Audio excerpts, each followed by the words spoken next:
In the stillness of the deep night, amidst the desolate mountains and wilds, a grand tree stood tall, its branches lush and its trunk robust, the verdant foliage sprawling like a colossal umbrella, shading half the sky. Beneath the tree, a campfire flickered.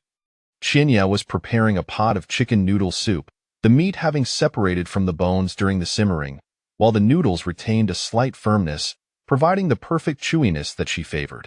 She moved the pot aside, intending to fetch 2 steamed buns.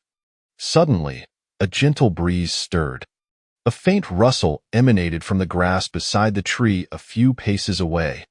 With her ears perked, she subtly shifted her gaze in that direction and peered over, only to be met with the sight of 2 glistening green eyes. It was a wolf. A jolt of alarm surged through Qinya. Wolves rarely roamed alone, typically found in packs. This was dire. She had yet to dine. Qinya silently lamented.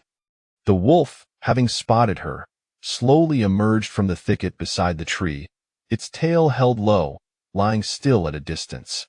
Upon seeing the creature, Qinya's apprehension eased somewhat. The wolf appeared emaciated, and its fur was sparse, unmistakably a lone wolf, evidently ostracized from its pack.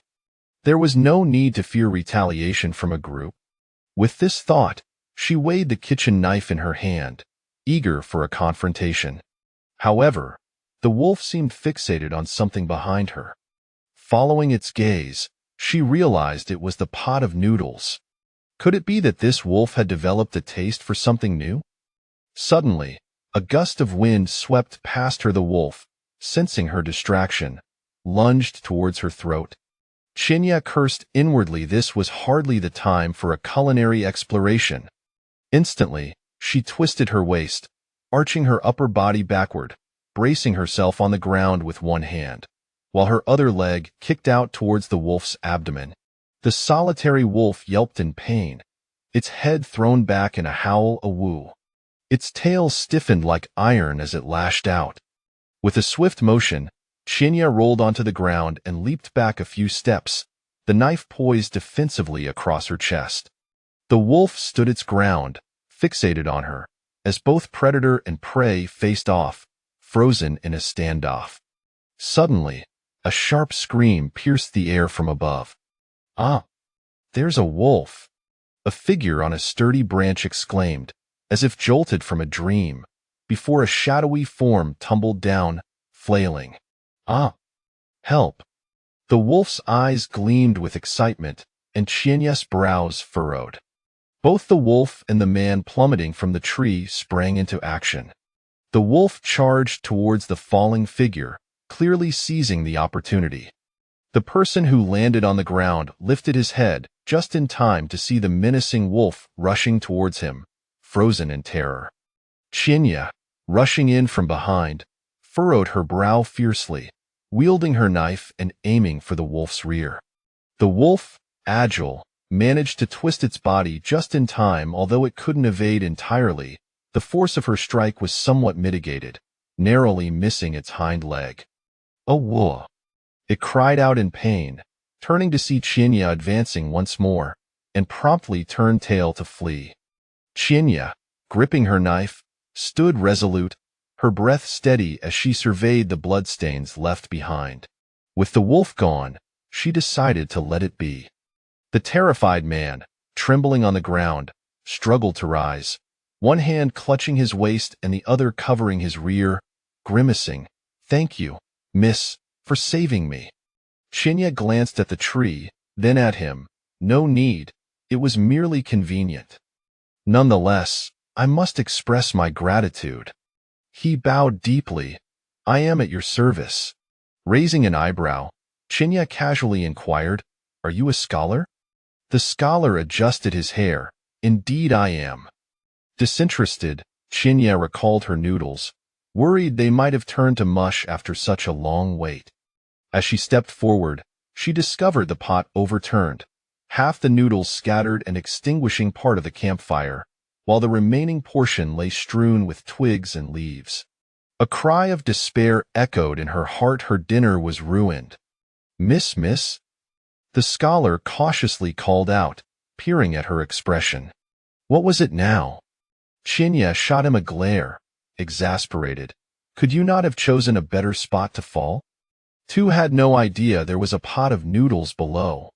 The scholar repeatedly apologized, attempting to appease her. I was startled awake by the wolf's howl and, in my agitation, fell. With tattered sleeves adorned with a large patch, he maintained an unexpectedly calm demeanor. Chinya glared at him fiercely. She had just engaged in a battle, was famished, and now her meticulously prepared meal lay in ruins, leaving her seething with frustration. Feeling uneasy under her intense gaze, the scholar suddenly noticed her drawing the knife from her waist, its cold blade glinting ominously in the night. Chinya brushed her thumb along the blade, then with swift motion, it flashed like frost in the dark. The scholar recalled her ferocity in the recent skirmish, and panic surged through him, prompting him to flee, crying out in terror. "Forgive me, miss. Forgive me. I assure you, it was not my intention. Miss, taking a life demands a price." He ran a few steps, suddenly realizing she was chasing him brandishing the knife. Conflicted, he hesitantly turned to look back, only to see Chinya deftly severing a branch before skillfully extracting a wild rabbit. Standing still, he patted his chest in relief, grateful to have escaped unharmed. Gathering his composure, he scrutinized Chinya, inching cautiously toward the campfire. With thick brows and bright eyes, his features were well-defined in contrast to the willow-like figures of other maidens. She was sturdily built. Chinya lifted her gaze, eyeing the man who had approached. "Here to repay me for my dinner?" "Ah." The scholar widened his eyes, hesitating. "Too am rather short on funds. Might I owe you later?" He glanced nervously at the knife, feeling a chill at his throat. Not here to compensate for her meal, Chinya lost interest, focusing instead on roasting the rabbit. She resolved to remain by the fire until the rabbit was safely within her stomach. Exhausted, frightened, and weary, the scholar plopped down on the ground, rambling. "I did not intend to fall. Earlier today, I passed through here, only to encounter a wild boar. I had no choice but to climb the tree, and having stayed too long, I inadvertently fell asleep, leading to my unfortunate tumble." Chinya replied nonchalantly. "And so?" The scholar gauged her expression, cautiously suggesting, "Might I not owe you anything? Do you possess any scholarly achievements?" Chinya inquired. "I have studied since childhood and have garnered some modest accomplishments." He puffed out his thin chest. "Are you aware of the tenets of propriety, righteousness, integrity, and honor? To know honor is to act with dignity, and to know shame is to refrain from disgrace. Understanding honor and shame is the foundation of one's character." The scholar spoke earnestly, quoting Confucius. "Tu verbose." Bang! The knife struck the ground. Successfully silencing the scholar, he cowered, clutching his head. Chinya gnawed on the rabbit meat, struggling to swallow, her thoughts lingering on the pot of noodles ruined by this intruder, causing her to huff in irritation. Gurgling sounds emerged as the scholar pressed his abdomen, eyeing the greasy roasted rabbit with palpable envy. "Miss, might you spare me a life?" Summoning his courage, he stood before her earnestly. Chinya raised the rabbit leg, gazing at him with a bemused expression, appraising him though he was gaunt. He hardly appeared on the brink of death. Surely, this fellow was not in his right mind. Turning away, she resumed her meal. "Miss, will you truly stand by and watch me perish?" He wailed, throwing himself at her legs. "Please, do not be so heartless." His mournful cries pierced the forest, startling Chinya, nearly causing her dinner to be ruined once more. "Silence!" Chinya restrained herself from reaching for her knife. "Should I die, could I at least be a well-fed ghost?" He gazed at her with wide, hopeful eyes. "Oh, you wish to ask for food?" Chinya regained her composure, disdainfully retorting, "You should have said so sooner." With a swift chop, a rabbit leg flew towards him. The scholar, quick as a flash, caught the leg and took a hearty bite, bubbling with happiness. It had been ages since he had tasted meat. Tears streamed down his face. "Hey!" Chinya shot him a sidelong glance, shaking her leg. "Let go." "Ah, I'm sorry. I didn't mean to," he mumbled through a mouthful. Chinya observed him, thinking that he had managed not to starve, which was an accomplishment in itself. His disheveled hair, mismatched clothing, and gaunt physique painted a picture of a man far from thriving. Tiske, shaking her head, Chinya couldn't help but feel he resembled a specter more than a living soul. "Gah!" The scholar gasped, clutching his throat, his face turning crimson from the strain. Chinya hesitated, then stepped forward and delivered a punch to his stomach. The scholar's flushed face suddenly drained of color, and with a retch, he expelled the contents of his stomach. A small bone clattered to the ground. Chinya frowned, wrinkling her nose in disgust as she stepped back a few paces. Cough, cough, cough. The scholar, having narrowly escaped death, expressed his gratitude, saying, "Thank you ever so much, my lady. Had it not been for you, I would have been claimed by this bone. You may eat at a more leisurely pace." Chiba replied, her tone suggesting that one ought not to rush, for choking on a bone would indeed be a deserved fate. "I have not eaten for a full day and night," the scholar lamented. "It is not that I am impatient, but rather that I am dreadfully hungry. It has been far too long since I last tasted meat." Chiba, with arms folded behind her head, gazed skyward, lost in thought. This was the very sentiment that had escaped his lips as he gnawed on the rabbit meat, and to his surprise, it had slipped out a loud cough, cough. His face flushed crimson, nearly choking on his own saliva. Once the coughing subsided, he spoke with utmost seriousness. "My family is impoverished. I can only subsist on gruel." "Ah, I can certainly see that," Chiba remarked, casting a glance at the scholar's gaunt physique, which bore testament to his meager sustenance. "Then, my lady, might I trouble you for a morsel more?" His plea was tinged with a pitiable tone, as though he might collapse at her feet in desperation. Chiba retorted, "Where has your scholarly dignity gone? Scholars also suffer hunger, and we too require sustenance."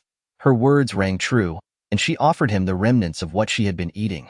The scholar looked at her with a mournful expression. Disheartened by the paltry portion left, a mere fragment barely larger than his palm, "My lady, you have quite the appetite." Chiba shot him a fierce glare, waving her kitchen knife dismissively. "If you do not wish to eat, then be gone." After a moment's pause, she finally withdrew her hand from the knife. Oblivious to the gravity of the situation, the scholar continued to gnaw on the bone. Was he a dog, compelled to consume every last morsel? In truth, the dog Chiba had once raised had behaved no differently. Regrettably, that dog had vanished, and had she known, she would have let it starve. Relocating the fire pit and laying down a piece of hide, Chiba settled down for sleep. The scholar reluctantly released his hold and turned to find Chiba sleeping soundly, utterly defenseless. Hey, my lady, do you truly trust me so easily?" he exclaimed, startled. Chiba lifted her eyelids just enough to glance at him, saying, You seem too much trouble to bother with." With a single punch, she could send him howling in despair. The scholar stood frozen, a leaf drifting down to rest atop his head. A cold breeze swept through, causing him to shiver. Indeed, it was quite chilly. The night air in the mountainous forest was frigid, occasionally pierced by the distant roars of wild animals. Suddenly, the scholar, who had begun to doze off, was jolted awake by the sound of a fierce growl. He hastily inched closer to Chiba, who, despite the apparent danger of her knife, seemed a far more reliable companion than the unreasonable beasts that roamed the woods. Chiba, turning in her sleep, found herself somewhat amused by the scholar's evident cowardice. At dawn, the scholar awoke to the biting cold, trembling as he rose to see Chiba wielding her gleaming knife. At that moment, his mind snapped. "My lady, human flesh is not palatable," he yelped, springing to his feet in shock. Chiba, unfazed, observed as the scholar froze, his eyes widening in terror as they locked onto a pair of menacing little eyes. "Ah, a wild boar," he screamed, scrambling back in a panic and hiding behind Chiba. Shaking in fear, Chiba could even hear his teeth chattering. The boar bared its tusks menacingly. "I've got you now, kid," it growled, and the scholar, on the verge of tears, wondered why it had chosen him as its target. Chiba shifted her stance, noting that the boar remained fixated on them. "What did you do to offend this creature?" she inquired. "I have no idea," the scholar replied, his voice quivering. "Do you wish to have a civil conversation with it?" Chiba asked, feigning the intention to toss him to the beast. "Please, my lady, spare me," he pleaded, clutching her leg in desperation. "I truly did not know. Yesterday morning, I chanced upon this boar engaged in a fierce battle with another. And I fled in fright," he recounted, his voice trembling. "Spring has arrived, and you disturbed its mating rituals for a mere wild chicken." "What did you expect?" Chiba retorted, eyeing him with disdain. The scholar, undeterred, feigned innocence. "I merely sought a taste of meat." Chiba crossed her arms, stepping aside. "Such a large morsel should be sufficient for you." The boar, glaring intently, impatiently pawed the ground. "I've waited long enough, and I intend to crush the one who disrupted my feast." It growled. "Oh, the woes of this small life," lamented the scholar, gesturing dramatically. "I have been orphaned since childhood." Before he could finish his woeful tale, the boar charged. Its massive weight caused the ground to tremble, and the dust it kicked up enveloped the scholar. Alas, he thought, it is the end. Chapter 2. With a swift motion, the scholar was kicked up into a tree. "My lady, run!" he cried. Hanging upside down, he lamented his lost hope of breakfast. Chiba remained steadfast, her knife glinting ominously. "Ah," the scholar sighed, raising his sleeve to shield his eyes, unable to bear witness to the gruesome scene about to unfold. Unfortunately, being suspended from the tree made it difficult for him to move, and he resigned himself to watching in horror, uncertain if the boar would spare him after its rampage. His stomach growled audibly, his gaze drifting back to the boar, which appeared to be a sizable feast, albeit one whose owner was decidedly unfriendly. Snorting, the boar charged forward. Chiba remained impassive, her expression unchanging as the boar's tusks approached. Suddenly, she leapt into the air, gripping her knife with both hands and swinging it down with fierce determination. "I refuse to perish. Rather, I covet your flesh." The scholar watched, eyes wide with astonishment, as the boar's head was cleaved in two, blood splattering across Chiba's face. He swallowed hard. "How brutal!" Chiba casually wiped her face and hefted the fallen boar, a satisfied smile gracing her lips. "Yes, this weight pleases me." After gathering her belongings, including her pot and blanket, Chiba prepared to descend the mountain. The scholar, witnessing her readiness to depart with her bounty, called out urgently, my lady, have you forgotten something?" Chiba paused, glancing back. "I have my pot, my sleeping hide, and my knife secured at my waist. I have forgotten nothing," she declared with calm assurance. My lady," the scholar persisted, his face a mask of despair, pointing at himself. "Would you be so kind as to let me down?" Chiba assessed the sturdy tree, its branches thick and plentiful. The scholar's feet were caught on a limb, and she estimated he hung no more than 2 or 3 yards from the ground. "Just jump down, you'll be fine," she suggested bluntly. "I cannot," he exclaimed, fear evident in his voice. "That height could kill me." Chiba showed no inclination to assist. "Yet you managed to climb up in the first place." "The boar was pursuing me fiercely, and in my panic, I scrambled up," he explained, his tone filled with indignation. "But now, afraid of heights, I find myself unable to move, and I fell asleep, only to be startled awake by that terrifying roar." "Oh," Chiba nodded, suddenly recalling something. "What about the wolf?" she asked, remembering it had been lurking beneath the very tree he occupied. "I know not," the scholar replied, his voice tinged with his earlier distress. "Perhaps it thought me an easy target." Chiba pondered this, finding it somewhat plausible. "If I help you down, it may hurt a bit." "That is acceptable," he replied through gritted teeth. A little pain was preferable to the uncertainty of remaining suspended indefinitely. Chiba set her belongings aside and approached the tree, delivering 2 swift kicks to its trunk. The tree shook violently, and the leaves rustled ominously. "Ah!" the scholar cried, flailing as he plummeted to the ground with a thud, kicking up a cloud of dust. "Hey!" Chiba exclaimed, watching as he landed motionless. A sense of unease washed over her as she wondered. Could he have met his end? Yet, surely, such a height was insufficient to cause harm, especially onto soft grass. She crouched down and poked him gently. The scholar turned his head slowly, his expression weary. Fear not? My lady, I yet draw breath, he assured her, before falling back into silence. Chiba, perplexed, asked, Then why do you remain sprawled on the ground?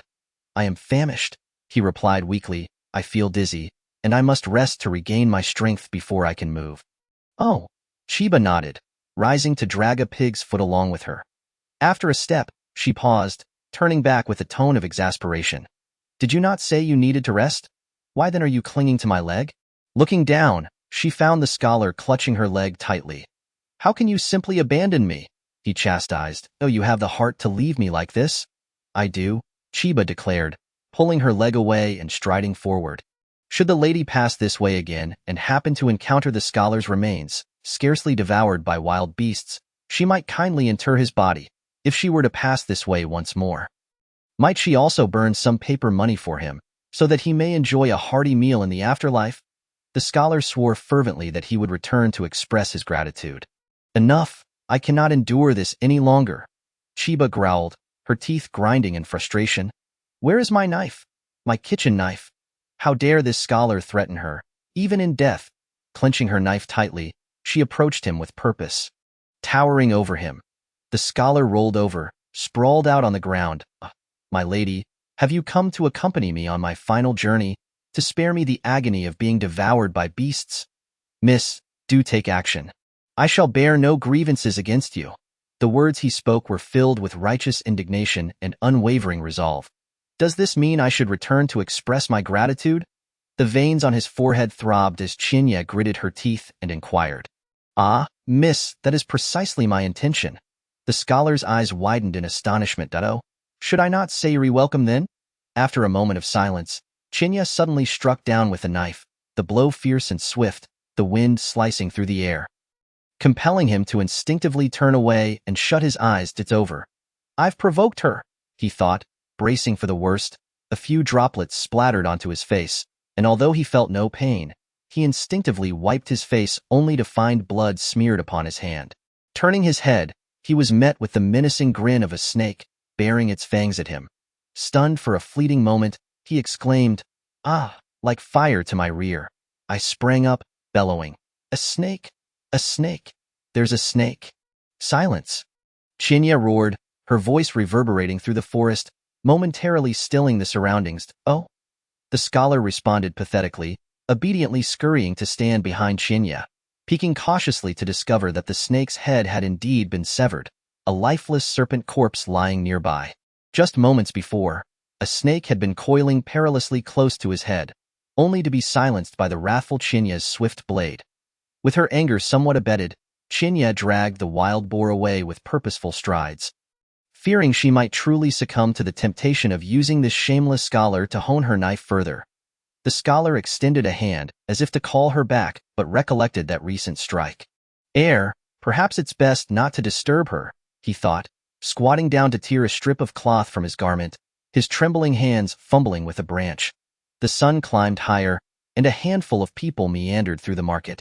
Chinya, well versed in the route, approached the back door and knocked. A young attendant opened the door, grinning. You're here. I'll go fetch Manager Ming. The scholar glanced around, muttering to himself, so this is the back door of some tavern. Manager Ming, with delicate brows and small eyes, donned a silk long robe and approached with a slight bow, hands clasped behind his back. Wild boar meat? Manager Ming's eyes gleamed with interest. The usual price. If you sell the whole thing, is 12 coins per pound. Get the scale, Manager Ming. The total weight is 268 pounds. 268 pounds, he murmured, lowering his head to fidget with the abacus. Behind him, the scholar poked Chinya, who turned back with an impatient glare. The scholar, stealthily leaning towards her, whispered, Miss, you've been cheated. Chinya frowned, demanding clarity. Have you always delivered the game to this establishment? And is he the one who purchases it? The scholar queried. Chinya nodded, her brow furrowed. Is there a problem? Do you know how much other taverns pay for wild boar? How much? Chinya squinted, feeling as if they deemed her easy to deceive. Other taverns usually pay between 17 to 20 coins per pound for the whole wild boar. Meanwhile, Manager Ming finally finished counting. Well, the total is 3,216 coins. 3,216 coins. The scholar murmured, nestled behind Qianya. If it were 17 coins, that would amount to 4,556 coins. Or 4 taels and 56 coins. At 20 coins, it would be 5,360 coins, or 5 taels and 60 coins. He marveled at how swiftly and accurately he calculated, wary of anyone attempting to cheat him even by a single coin. And this is merely for this occasion. Who knows how much has been deducted in the past? If it were just a tael each time. The scholar shook his head in dismay. Qianya clenched her fist, utterly vexed. Her kitchen knife was on the verge of being unleashed. Manager Ming, how many coins per pound do you say? Qianya demanded, suppressing her fury. Manager Ming hesitated. 12 coins. Then why is it that other taverns pay 17 coins? I am not even asking for 20, Manager Ming. Do you think I am unaware of market rates? Manager Ming scoffed, dismissing her with a wave of his hand. It seems I've made a mistake in purchasing your game. I see you're not in an easy position, which is why I've been buying your game each time. Setting the price according to market value, I never thought you would be so greedy as to accuse me of maliciously underpricing. If you don't wish to sell, then be gone. Manager Ming refused to acknowledge any wrongdoing. Qianya's hands trembled slightly. In her agitation, she instinctively reached for her kitchen knife. This habit needed to change. Old man, why should I confess to something I did not do? If you don't want to sell, then leave quickly, and do not delay my work. Qianya shot him a cold stare before turning away, dragging the wild boar behind her. Humph! Manager Ming disdainfully flicked his sleeve, cursing under his breath. Unappreciative. The scholar, perplexed, asked, Hey, miss, are you just going to let this go? I didn't realize you had such a good temper. Qianya bared her teeth. Did I say it was over? Did she not consider my kitchen knife? The scholar nodded in understanding, realizing she was not one to easily swallow her pride. Qianya hurriedly walked away with the wild boar. The scholar jogging to keep up, chattering incessantly, by the way, my name is Xu Sheng, 20 years old, yet to marry. May I ask your esteemed name, miss? Qianya, not glancing sideways, feigned ignorance. Hey, miss, don't you see we have some fate? You have assisted me multiple times. I am deeply grateful. No, I had no intention of helping you. You compelled me, Qianya replied with a stony expression. But I feel uneasy not knowing your name. Qianya halted, turning to face him, while Xu Sheng met her gaze unwaveringly. With a sigh, Qianya relented. Qianya? The name of 1,000 leaves? Xu Sheng inquired, puzzled. Is there any special significance behind the name your father gave you? Xu Sheng, unabashed, asked further. I am an orphan, abandoned at the foot of the mountain in my youth, Qianya stated, her tone devoid of emotion. The coldness of her demeanor startled Xu Sheng, causing his gaze to involuntarily drift to the kitchen knife behind her. Momentarily frozen, he placed a hand over his chest, whispering, I too am an orphan. The figure ahead paused briefly, then strode away with purpose. Without anyone to protect oneself, one must learn to fend for oneself. Be it indifference or selfishness, it is merely a layer of armor. Chapter 3. With a resounding thud, a fearsome beast was flung at the tavern's entrance, its lifeless eyes staring directly at the door. The patrons within the tavern fell silent, still processing the scene when a robust girl, broader than the average woman, strode in confidently. After surveying her surroundings, she kicked a square table near the entrance out of the way. The blade of her kitchen knife sliced through the air with a sharp hum as Qianya flung it from behind her, embedding it deep into the center of the table. The table toppled over. The blade lodged half an inch deep. Nearby, the wild boar's head, nearly severed in two, stared blankly at passing pedestrians. Xu Sheng, quick-witted, moved a chair to place between the table and the wild boar, earning a subtle nod of approval from Qianya as she confidently sat down. The wind whipped by, hastily retreating. The street fell into a hush. Tavern patrons rushed outside, whispering among themselves, while passers-by exchanged glances. That was terrifying, one exclaimed. Indeed, that wild boar was staring at me, giving me goosebumps, another added. What is happening? An excited onlooker pressed forward. It looks like trouble is brewing, the first replied, sounding as if they had witnessed the event firsthand. Just look at that knife. It plunged in so deeply. The sun climbed high, signaling lunchtime. Typically, the tavern would be bustling with patrons during this hour, yet with Qinya and Xu Sheng present, not even a fly dared to enter. Manager Ming was bellowing in the kitchen, evidently perturbed by Qinya's decisive departure, which had robbed him of face and profit, leading him to resent everyone. A diligent assistant named Akai slyly brought forth a platter of peanuts, then gathered half a plate of sliced meat and poured half a jar of rice wine. Inviting Manager Ming to sit, Manager Ming's expression softened slightly. Having someone to flatter him certainly bolstered his confidence. He leisurely seated himself, stuffing a piece of meat into his mouth, savoring the flavors, then poured himself a cup of wine to relish. "Now this is comfort," he declared, reclining with his legs crossed, picking his teeth and barking orders. Speaking of Manager Ming, he was a distant relative of the owner, responsible for the kitchen. He frequently surveyed the premises. And behind the scenes, the waitstaff and cooks often remarked that he acted with more authority than the owner himself. While his authority was notable, he was also known for feathering his own nest, finding ways to skim off the top whenever someone delivered ingredients. However, this time, the once docile and easily manipulated girl had finally grown a spine. Yet, he dismissed it, believing these ignorant country bumpkins would soon return to beg him to accept their game. By then, it wouldn't be 12 coins, but perhaps only 7 or 8. All because she failed to appreciate his kindness. Manager Ming calculated his profits in his mind. After enjoying a couple of sips of wine, he noticed several helpers lounging about, trying to avoid work. His expression darkened as he shouted, "Are you lot planning to quit? Did I hire you to stand around doing nothing? Manager, it's already this late. And no one has ordered food yet?" A helper cautiously pointed out, "It's already lunchtime." In previous years, at this time, the kitchen would be bustling with activity, so much so that one might wish for an extra pair of hands. Ming, the steward, sensed that something was amiss. He set down his wine glass and rose to investigate. Suddenly, he felt an incessant twitching in his left eyelid, which he pressed down with a frown as he made his way to the main hall. Upon entering, he cast a sweeping glance and found the room empty, save for a few waiters loitering at the entrance, uncertain of their purpose. The twitching in his eyelid intensified. With a stern voice, Ming barked, "What are you all standing around for? Are you planning to quit? If that's the case, then get out." He scorned them, a bunch of country bumpkins, unable to even clean the mud off their shoes.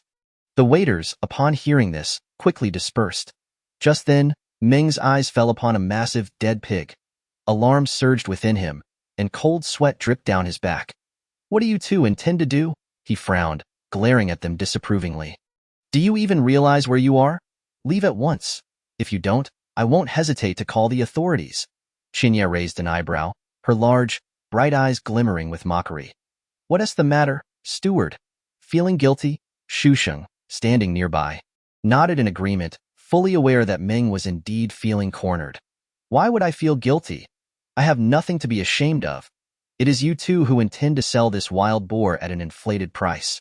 This is an establishment for dining, not a charitable institution," Ming declared vehemently, his face flushed with indignation. "If you wish to sell, I will pay you the price I just mentioned.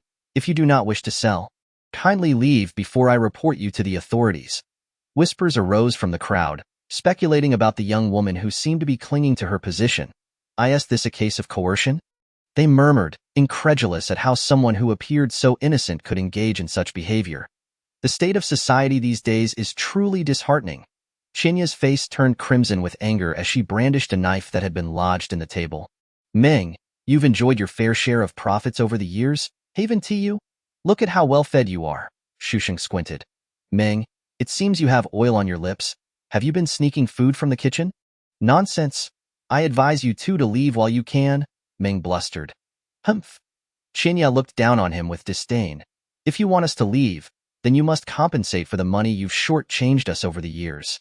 Only then will I consider departing." Ming's expression darkened to an extreme. To demand the return of what he had consumed was tantamount to asking for his life. "Short-changed? I have never owed you a single coin." Xu Sheng nodded in agreement. "Indeed, it's merely a few coins less than what other establishments charge." The crowd, now gathering closer, murmured amongst themselves, pointing at the trio. They understood that in business, the greatest taboo was to cheat on weights and measures. To deliberately underprice was a serious offense, and who would dare do business with him again? One could never be sure when prices might suddenly increase. The onlookers regarded the tavern with growing suspicion. Meng's complexion shifted from pale to red, utterly flustered. "This is sheer nonsense," he stammered, his bravado crumbling. Just then, someone pushed through the crowd, casting a scrutinizing gaze over the scene. Upon spotting Meng, the newcomer glared fiercely at him. "I am the proprietor of this tavern. May I inquire what grievances you two have that necessitate such a disturbance?" The manager, Yin, addressed Qinya and her companion with evident irritation. Qinya sneered, "You haven't even heard the full story yet? And you're already accusing us of causing trouble. How audacious!" Her grip on the knife tightened. Shusheng quickly intervened, whispering, "Hey, inciting violence will only complicate matters further. You might end up covering medical expenses. What should I do then? I am better suited for action than words." Cough, cough. Shusheng adjusted his attire, presenting himself with newfound seriousness and composure. He bowed slightly, addressing the manager, "Greetings, esteemed proprietor." His tone was calm, unhurried, and even possessed a rhythmic quality. As though reciting poetry, Meng intended to declare that the two were intentionally causing a ruckus and that the manager should report them to the authorities, planning to deal with them privately later. However, he was denied the opportunity. The manager, vexed by the disturbance, gestured for Meng to step aside. Throughout the ordeal, Shusheng and Qinya had not cast a single glance in Meng's direction. The situation had escalated beyond his control. The manager's wariness heightened. Noting Shusheng's demeanor and his self-identification as a scholar, it became evident he was no ordinary individual. The initial plan to accuse them of causing trouble and have them imprisoned could no longer proceed as intended. Shusheng adjusted his sleeves, one hand behind his back and the other resting on his abdomen, pacing thoughtfully as he sighed. "It is not that we are stubbornly causing a ruckus, but rather that my friend and I are distressed and simply wish to seek clarification from the proprietor." The manager, sensing ill intentions, immediately shifted from his previous condescending attitude to one of polite cordiality, adopting a benevolent expression as if addressing a misbehaving child, smiling with a mix of exasperation and indulgence. "Please, feel free to speak." A glimmer of insight flashed in Shusheng's eyes, recognizing a worthy opponent. "Might I ask, esteemed proprietor, on what principles does one conduct business?" This inquiry was a blatant trap for the manager. However, he could not brush it off, as the very existence of his tavern depended on it. Naturally, it is founded upon integrity. Honesty to both young and old is essential for success. Shusheng exhaled deeply. Feigning trepidation, "I was concerned that the proprietor might claim that one must curry favor to get a meal." He cast a pointed glance at Meng, who was sweating profusely beside him. "How could you suggest such a thing?" "You jest, young sir." The manager's expression darkened. Shusheng chuckled lightly. The manager's smile faltered. Clad in simple, even tattered garments, the gaunt scholar stood resolutely before the well-fed, ostentatiously dressed manager, neither intimidated nor lacking in presence. If anything, he seemed to subtly hold the upper hand. Qinya observed with astonishment, her eyes glued to the unfolding confrontation. After a moment of contemplation, the manager ordered, "Bring 10 taels of silver for these two." Shusheng grinned, "Esteemed proprietor, you've miscalculated. This wild boar weighs merely 268 jin, at 1 per gene. That totals 4 taels, 5 chin, and 56 won. Increase it by 20 taels," the manager grumbled, feeling his insides churn with frustration. "Yet maintaining a facade of politeness, is this how you treat me, with such disdain?" Shusheng replied earnestly. The manager countered, "What do you mean by that? I merely wish to alleviate your distress. That won't be necessary." Shusheng interjected, "I simply hope for a fair resolution from the proprietor." "A fair resolution? Certainly, certainly." The manager responded, "My friend has been supplying wild game to Meng, initially thinking familiarity would breed trust, yet alas, Meng has taken advantage of my friend's naivety by offering unjust prices." Shusheng, fueled by indignation, declared, "We only seek the silver we are owed. Nothing more." The manager glared at Meng, his eyes practically shooting daggers. "It has been quite some time." He hesitated. Qinya then stepped forward. "For the past 4 years, I have delivered wild game to your establishment, only at the beginning and middle of each month. The mountains require rest to replenish, so I only brought 1 or 2 each time. 4 years. 48 months, 96 deliveries." Shusheng continued after a brief pause, glancing at Qinya for affirmation. She nodded, and he proceeded, let us consider each delivery as 2 taels. The manager felt as though he were swallowing a fly. His teeth clenched. Isn't that a bit unreasonable? Shusheng raised an eyebrow. Otherwise, shall we examine the account books? If the timing aligns, I trust the accountant has been diligent. At that moment, the manager felt as though he might burst with frustration. Account books were not for just anyone to peruse. Even within the tavern, only he and the accountant had access to them. Yet, with so many eyes upon him, he could not deny the validity of the accounts. Lest his establishment face dire consequences, 2 taels it is, he spat between clenched teeth. Bring the silver. 192 taels, Shusheng stated leisurely. Adding the value of this wild boar, the total comes to 196 taels. 5 chin, 56 1. Very well, the manager gritted his teeth. What if we also factor in this snake? Let us round it up to 197 taels. He pointed at a severed snake lying atop the dead boar. As Chinya recollected, it seemed that the scholar was carrying something. Well, with such a hefty sum already out, would a trifling amount matter? The shopkeeper's gaze towards Manager Ming was filled with a murderous intent. Contemplating the prospect of taking his life, upon witnessing the shopkeeper's countenance, Manager Ming's legs turned to jelly, nearly collapsing to the ground. Upon hearing the mention of such a large sum of silver, the crowd began to regard Chinya and her companion with eyes brimming with envy, jealousy, and greed. Grasping the silver, Chinya weighed it casually before tossing it to Shusheng, saying, "Take it." Shusheng shook for a moment before regaining his balance. Turning to the shopkeeper, she remarked, "Such a large wild boar. I assume it must be cumbersome for you to move." No sooner had her words fallen than she stepped back, turned, lifted the boar's foreleg, and kicked it into the air before bringing the knife down with a tremendous force. Amidst the astonished gazes of the onlookers, she cleaved the boar in 2 at the wound on its head. With a resounding thud, the 2 halves of the boar thudded to the ground, jolting the crowd back to their senses. No need for thanks. Let us part ways here, and do not speak of us again. Chinya calmly wiped the blood from the cleaver with her sleeve. Tucking it behind her waist, she seized the silver and dragged the dazed Shusheng away. The shopkeeper glanced at the boar, then back at them, his lips moving as if to speak, but he swallowed his words. This was an overt threat. Realizing this, he let out a cold snort. "Ming, come here." Soon, a disheveled Manager Ming emerged from the back, trailed by a few burly bodyguards. He lay sprawled on the ground, observing as they ransacked his own establishment. "I brought you here out of familial consideration, not to have you stir up trouble. Pack your things and get out. I do not wish to know how much you pocketed in the past. After you compensate for today's losses, you are to leave at once," the shopkeeper bellowed. Manager Ming understood that had it not been for the thin veil of familial ties, the shopkeeper would have thrown him into prison on charges of embezzlement. Even the most avaricious would prioritize their life.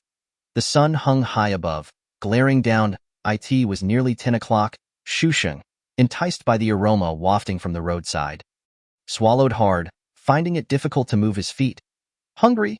Chinya pivoted and seated herself in a bun shop. Shusheng displayed hesitation. Is this truly a meal? In truth, he could have endured a little longer, perhaps returning home to sip a bowl of porridge. Chinya shot him a look. "It's complimentary. Is that satisfactory? Then I am immensely grateful, Miss Chinya," Shusheng declared. His spirits lifted as he sat down, rolling up his sleeves in preparation to eat. "Just call me Chinya. No need for formalities." She beckoned to the shopkeeper. 2 bowls of porridge, 2 baskets of buns, and a plate of radish cake. She then turned to Shusheng. "What would you like?"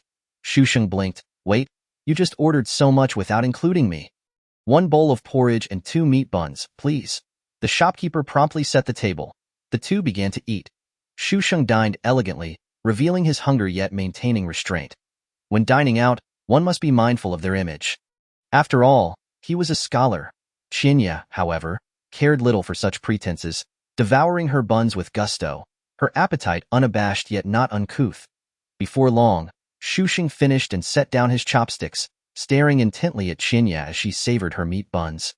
Contemplating that he could still manage a bit more, thus, he surreptitiously reached for the radish cake, prompting a fleeting glance from Chinya. Once Chinya had put down her chopsticks, she noticed Shusheng supporting his waist, appearing as if he were with child, and looked at the now empty plate. "Could you not leave me a piece?" she exclaimed, exasperated. Shushing burped. I was merely concerned you wouldn't finish. But 12 buns, what is there to not finish?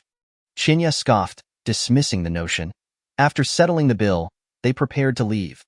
Chinya led Shushing to a secluded corner. Shushing, startled, stood frozen. Please, don't act impulsively. No need for violence over silver. He was on the verge of tears. The meal had been a death sentence. Had he known, he would have insisted on a more substantial feast. Chinya, dear lady, grant me mercy. Shushing clutched her leg, weeping. I have yet to marry, and my childhood sweetheart awaits my proposal.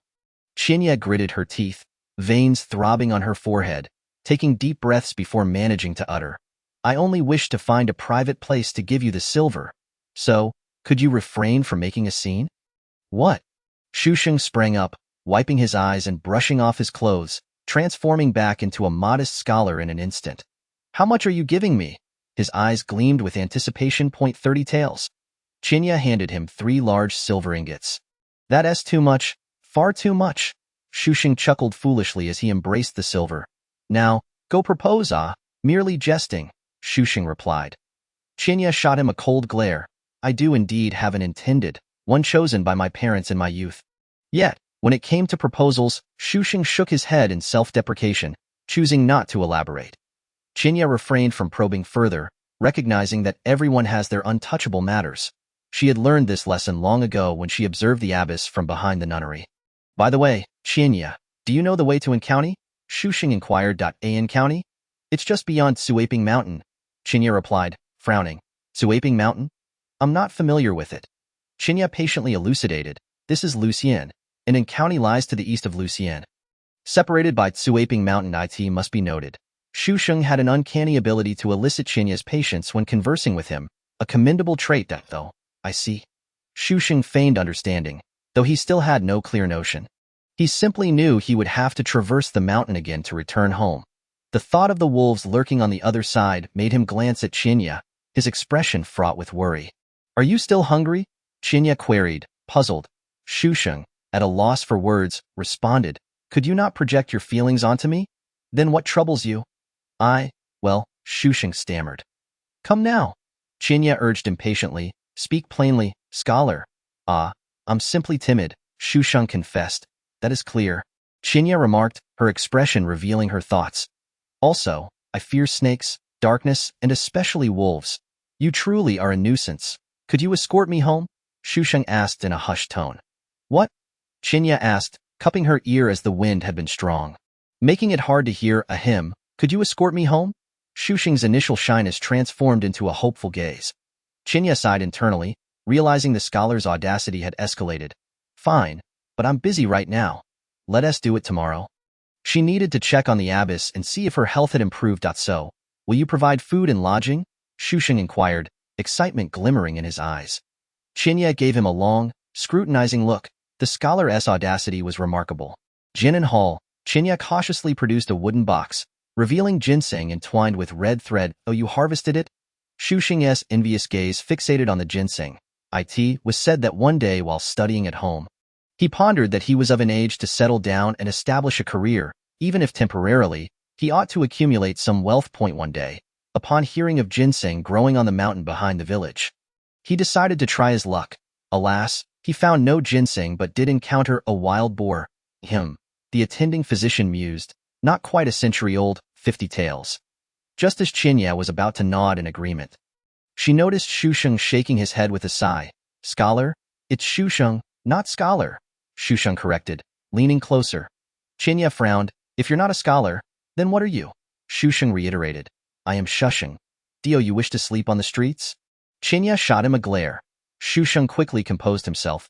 Doctor, while this ginseng may not be a century old, its quality is exceptional. With robust roots. 50 taels is far too low. It should be at least 90 taels. The physician, momentarily taken aback, assumed Shusheng was merely complimenting the ginseng. 70 taels, he proposed. There's a Bowen Hall across the street. 80 taels.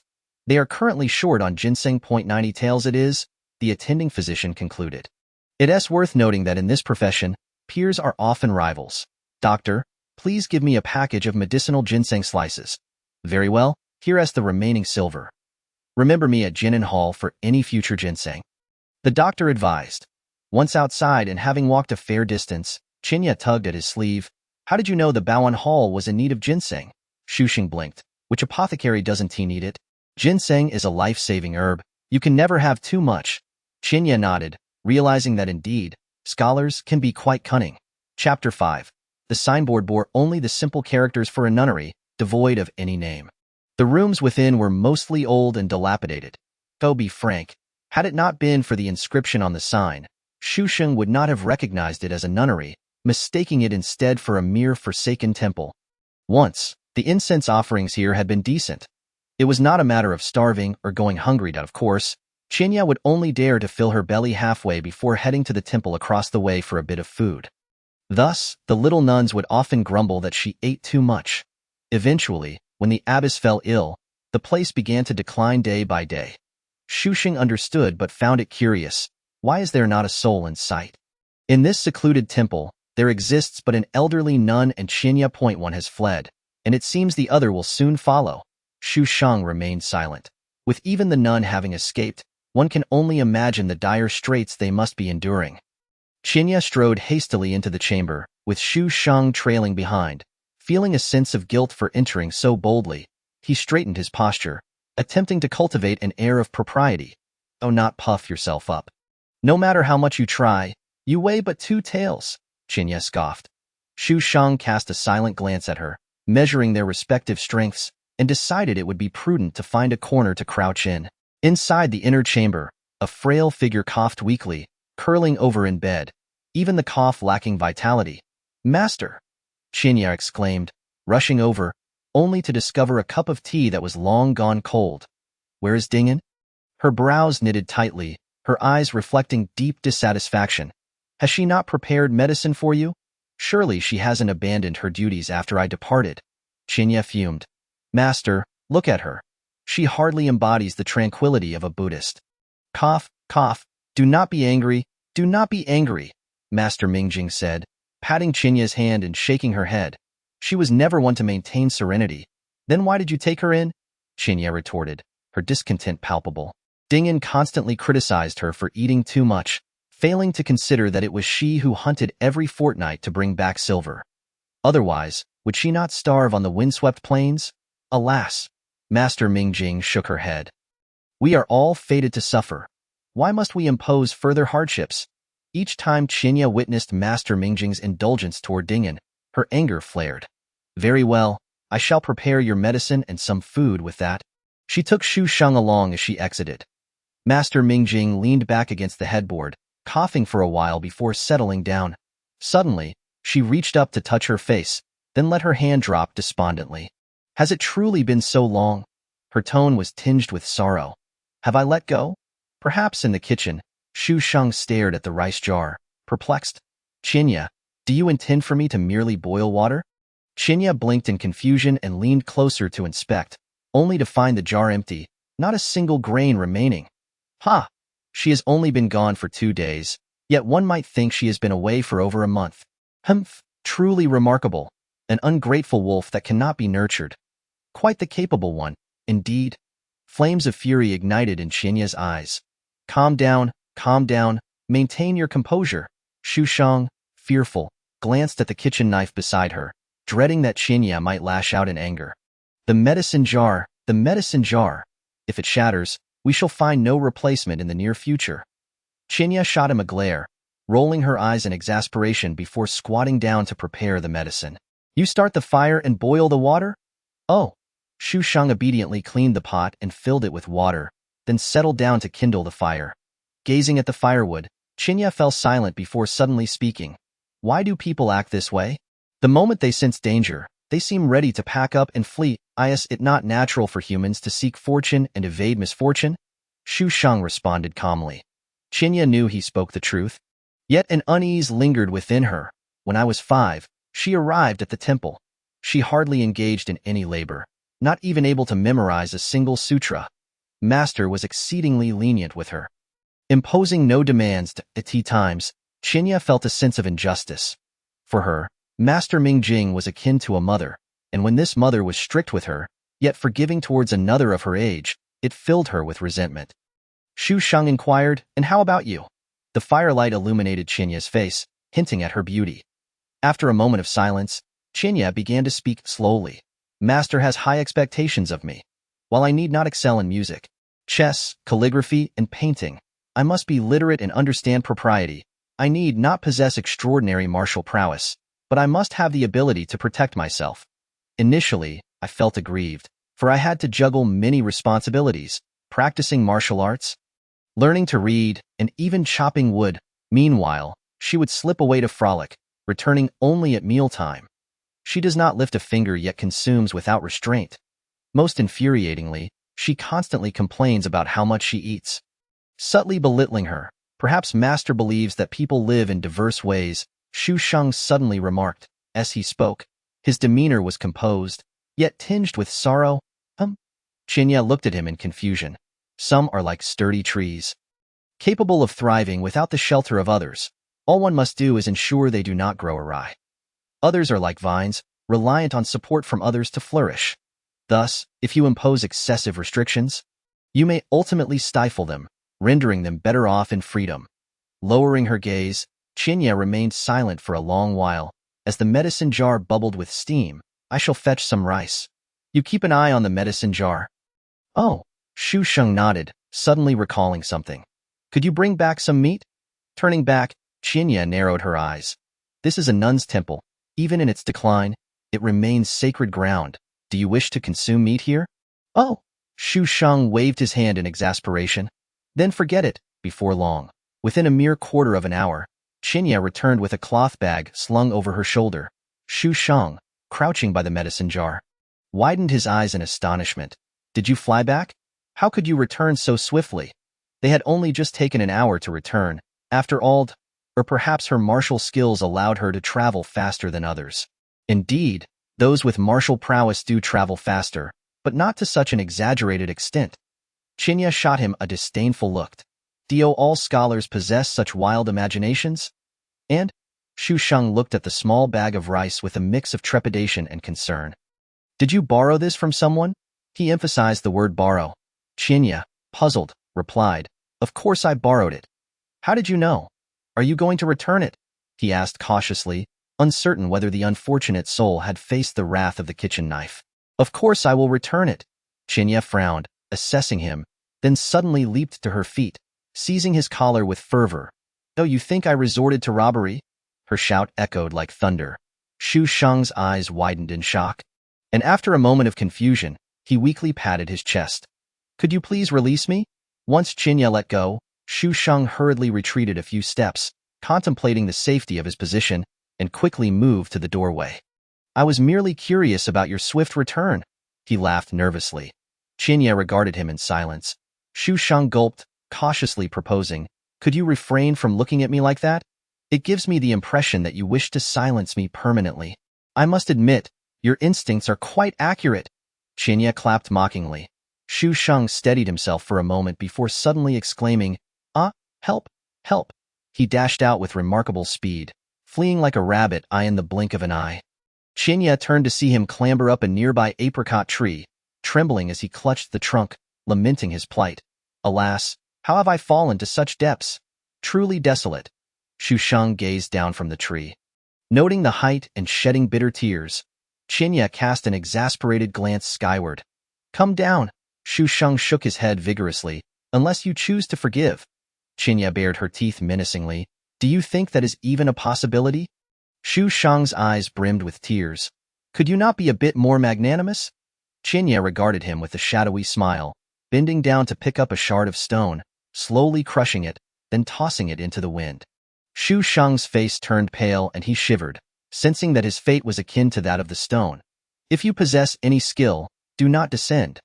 Chinya dismissed him and walked away. It is said that the most venomous heart belongs to a woman. Today, I have come to understand. A sigh lingered in the air for 3 days. Though the green snake's mouth and the yellow wasp's sting may not be poisonous, the most venomous of all is a woman's heart. He muttered to himself, wiping away tears, only to hiccup amidst his weeping. A slender, green bamboo leaf snake slithered down from a branch, its emerald body swaying gently. A snake? A snake. Shu Shang looked up, locking eyes with it. Feeling the snake's tongue brush against his face, in a fit of panic, he toppled backward.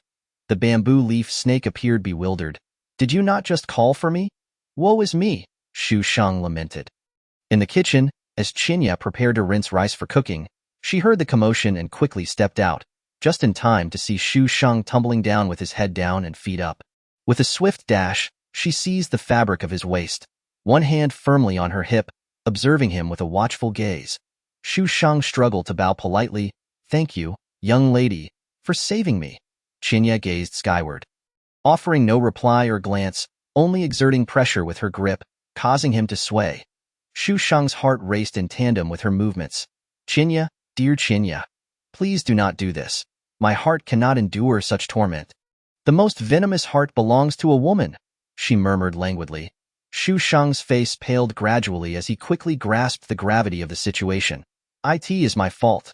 I spoke thoughtlessly. I am utterly foolish. Chinya, the valiant heroine, is magnanimous and virtuous. Please do not hold my folly against me. Chinya maintained a stern expression, utterly speechless. The rumors claimed he held scholarly accolades. With behavior like this, could he truly not have bribed the examiner? What if I were to hold a grudge? Chinya lifted him higher, gazing into his eyes, and said, then I would not possess a broad mind, nor would I embody righteousness and virtue. Dear lady, I acknowledge my error. I shall refrain from speaking foolishly in the future and will no longer indulge in wild thoughts. Shu Shang looked at her with a pitiful expression. Humph. Chinya released her grip and set him down. Scholar, I must admit that my temper is rather unruly. When provoked, I have a penchant for sharpening my knives. Moreover, I bear a small heart, particularly fond of remembering grievances. Shu Shang bowed deeply, unable to rise, and said, I have spoken impertinently and offended Miss Chinya. Humph. It's good that you understand. Chinya turned and briskly made her way to the kitchen. Watching her retreating figure, Shu Shang blinked and suddenly felt that Chinya was not as fearsome as she seemed. Though she remained a fierce tigress, sometimes her ferocity was merely verbal. What are you thinking about now? A fierce shout accompanied by a green apricot struck his forehead. Ouch! Shu Shang yelped, clutching his head and fleeing. Chapter 6. Mistress, it's time to eat. Chinya assisted Master Mingjing to her feet, the weight in her hands instilling a sense of panic. Her eyes involuntarily turned red as she choked out, Master, tomorrow, I shall take you to Jianshantang for a visit. Master Mingjing couldn't help but glance up at her, nodding in agreement. That would be well. If she departs, what shall become of this child? Although she possesses martial skills for protection, she is undoubtedly quite fragile. The rice was soft, the egg custard seasoned just right, and the vegetable soup was refreshing, perfect for a patient. Yet Master Mingjing had little appetite, putting down her chopsticks after a few bites. It's still the same over there? It was unclear whether she inquired about the people or the temple. Chinya nodded, then curiously remarked, Indeed, by the way, I heard from the little monk that Master Korwa's disciple visited a couple of days ago and brought him many orange candies.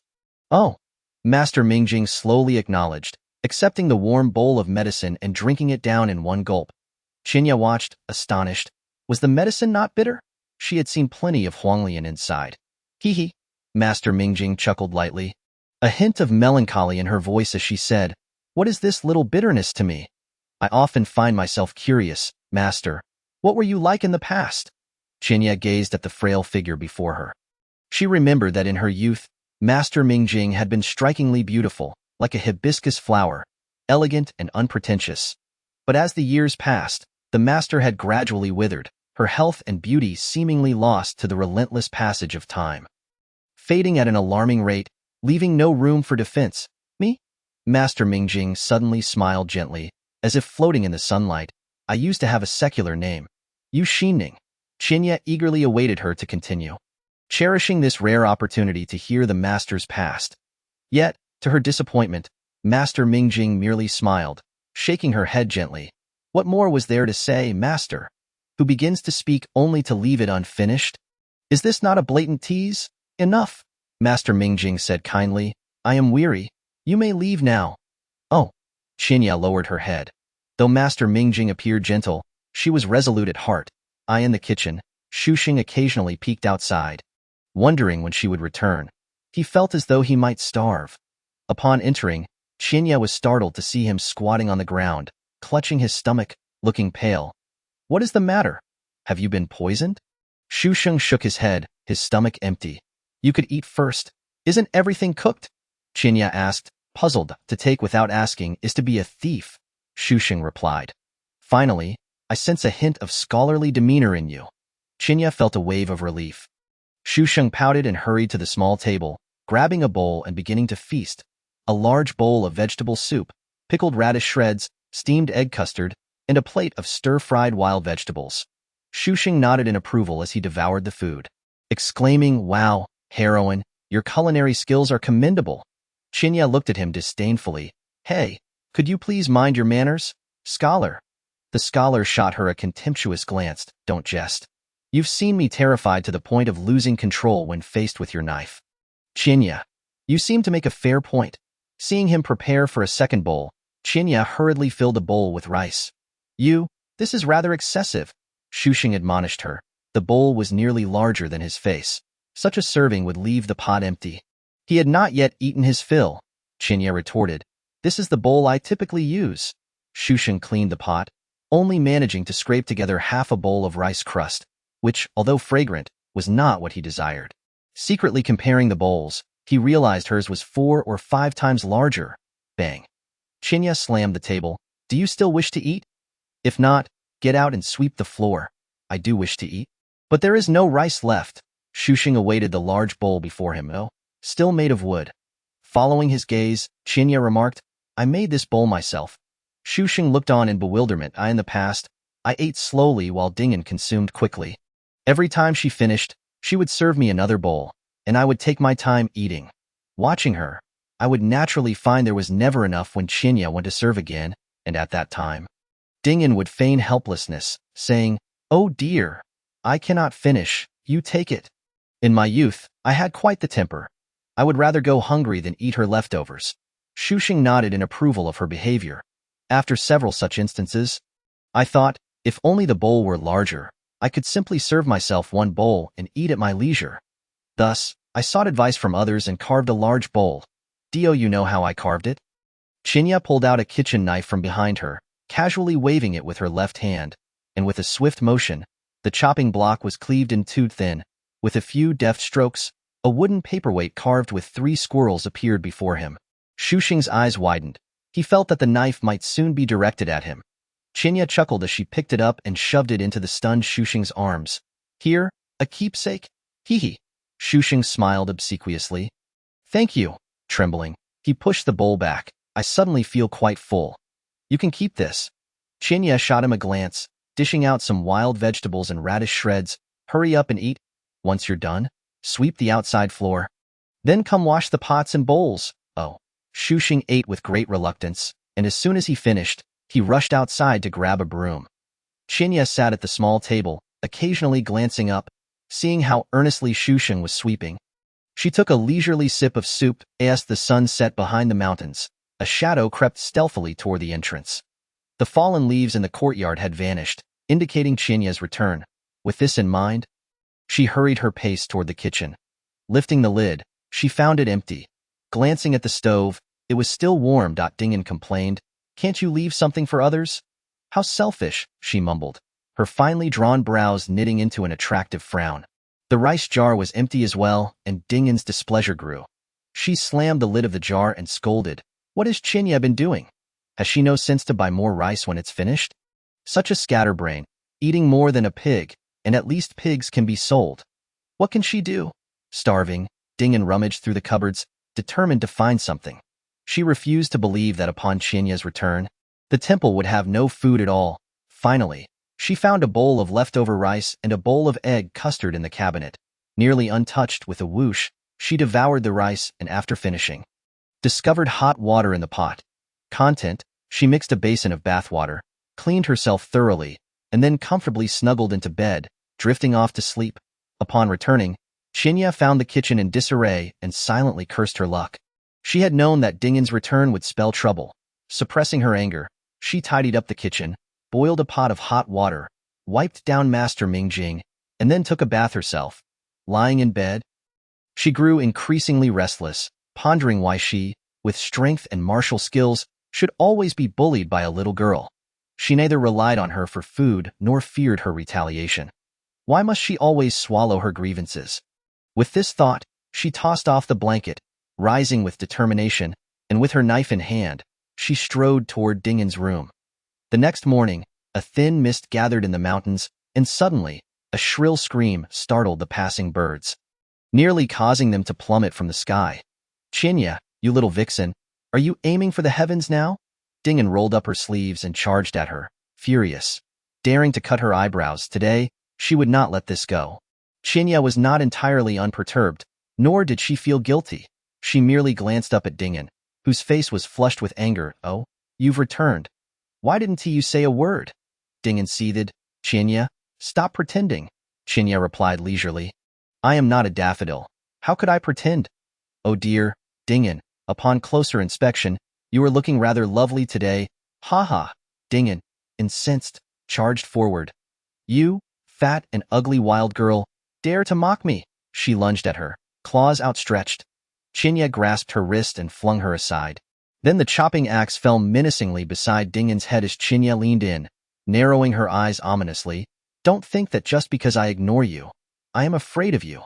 With a few swift motions of the axe, she severed a lock of Dingen's hair, causing Dingen to tremble in fear. "If you don't want to stay, then leave. After all, you have not truly shaved your head. Do take heed when you next address me." "A knife knows not its target. Alas!" Dingen cried out in distress and fled. Chinya lingered in the shadows, axe in hand, coolly remarking, "Well, that escalated quickly." Wailing, "Woo-woo, master, master, Chinya." Dingen burst into the room, collapsing by the bedside in tears. Master Mingjing, suppressing a cough and the itch in her throat, frowned at Dingen's incessant sobs. "Are you presaging my funeral?" Dingen choked back her tears, looking up with red-rimmed eyes. "Master, Chinya shaved my eyebrows." "Oh," coughing, Master Mingjing glanced at her smooth brow, gently inquiring, "When did this occur?" I don't know." "Then how do you know it was she who did it?" Master Mingjing questioned, her expression unchanging. "Who else could it be in this monastery? If not her?" Dingen's voice rose sharply. Master Mingjing regarded her with an impassive countenance, betraying no emotion. "Dingen, after all these years of reciting Buddhist scriptures, it appears they have had little effect on you." "Master," Dingen murmured, lowering her head and rolling her eyes in secret. Coughing, Master Mingjing chose not to look at her again, decisively stating, "If you wish to leave, then leave without hesitation, though not deplete the kitchen." Only to return days later, time and again. "Master," Dingen began to explain, but Master Mingjing waved her hand, declaring, "Cough, I am merely unwell. I am not lying here, awaiting burial. Why must one deceive oneself? Be gone." After a brief moment, Chinya entered to deliver breakfast, her face betraying a hint of guilt. Master Mingjing sat cross-legged at a low table, reciting the Heart Sutra while fingering her prayer beads. Stealing a glance, Chinya saw Master's calm demeanor. She placed the food down and announced, "Master, it is time to eat," preparing to slip away. Dingen said you shaved her eyebrows. Master Mingjing continued to keep her eyes closed. Chinya felt a twinge of guilt, aware that she had not merely shaved Dingen's eyebrows. "Hee, Master, you are aware, aren't you?" She stood at the doorway, feeling an impulse to flee at any moment. Master Mingjing opened her eyes and fixed Chinya with a steady gaze. "Have you forgotten that the rudiments of this craft were imparted by me?" Chinya's scalp prickled. Master, I still have a fire burning in the kitchen." Chapter 7. Is that so? Master Mingjing gently closed her eyes. "If that is the case, then off you go." "All right." Chinya dashed off but paused after a few steps. Sensing something amiss, was Master truly letting her go so easily? "Master." Chinya peeked her head back in, hesitantly calling out. Master Mingjing opened her eyes. "Did you not say there was a fire in the kitchen?" Master, why do you not inquire further?" Chinya stammered, nervously kneeling before her.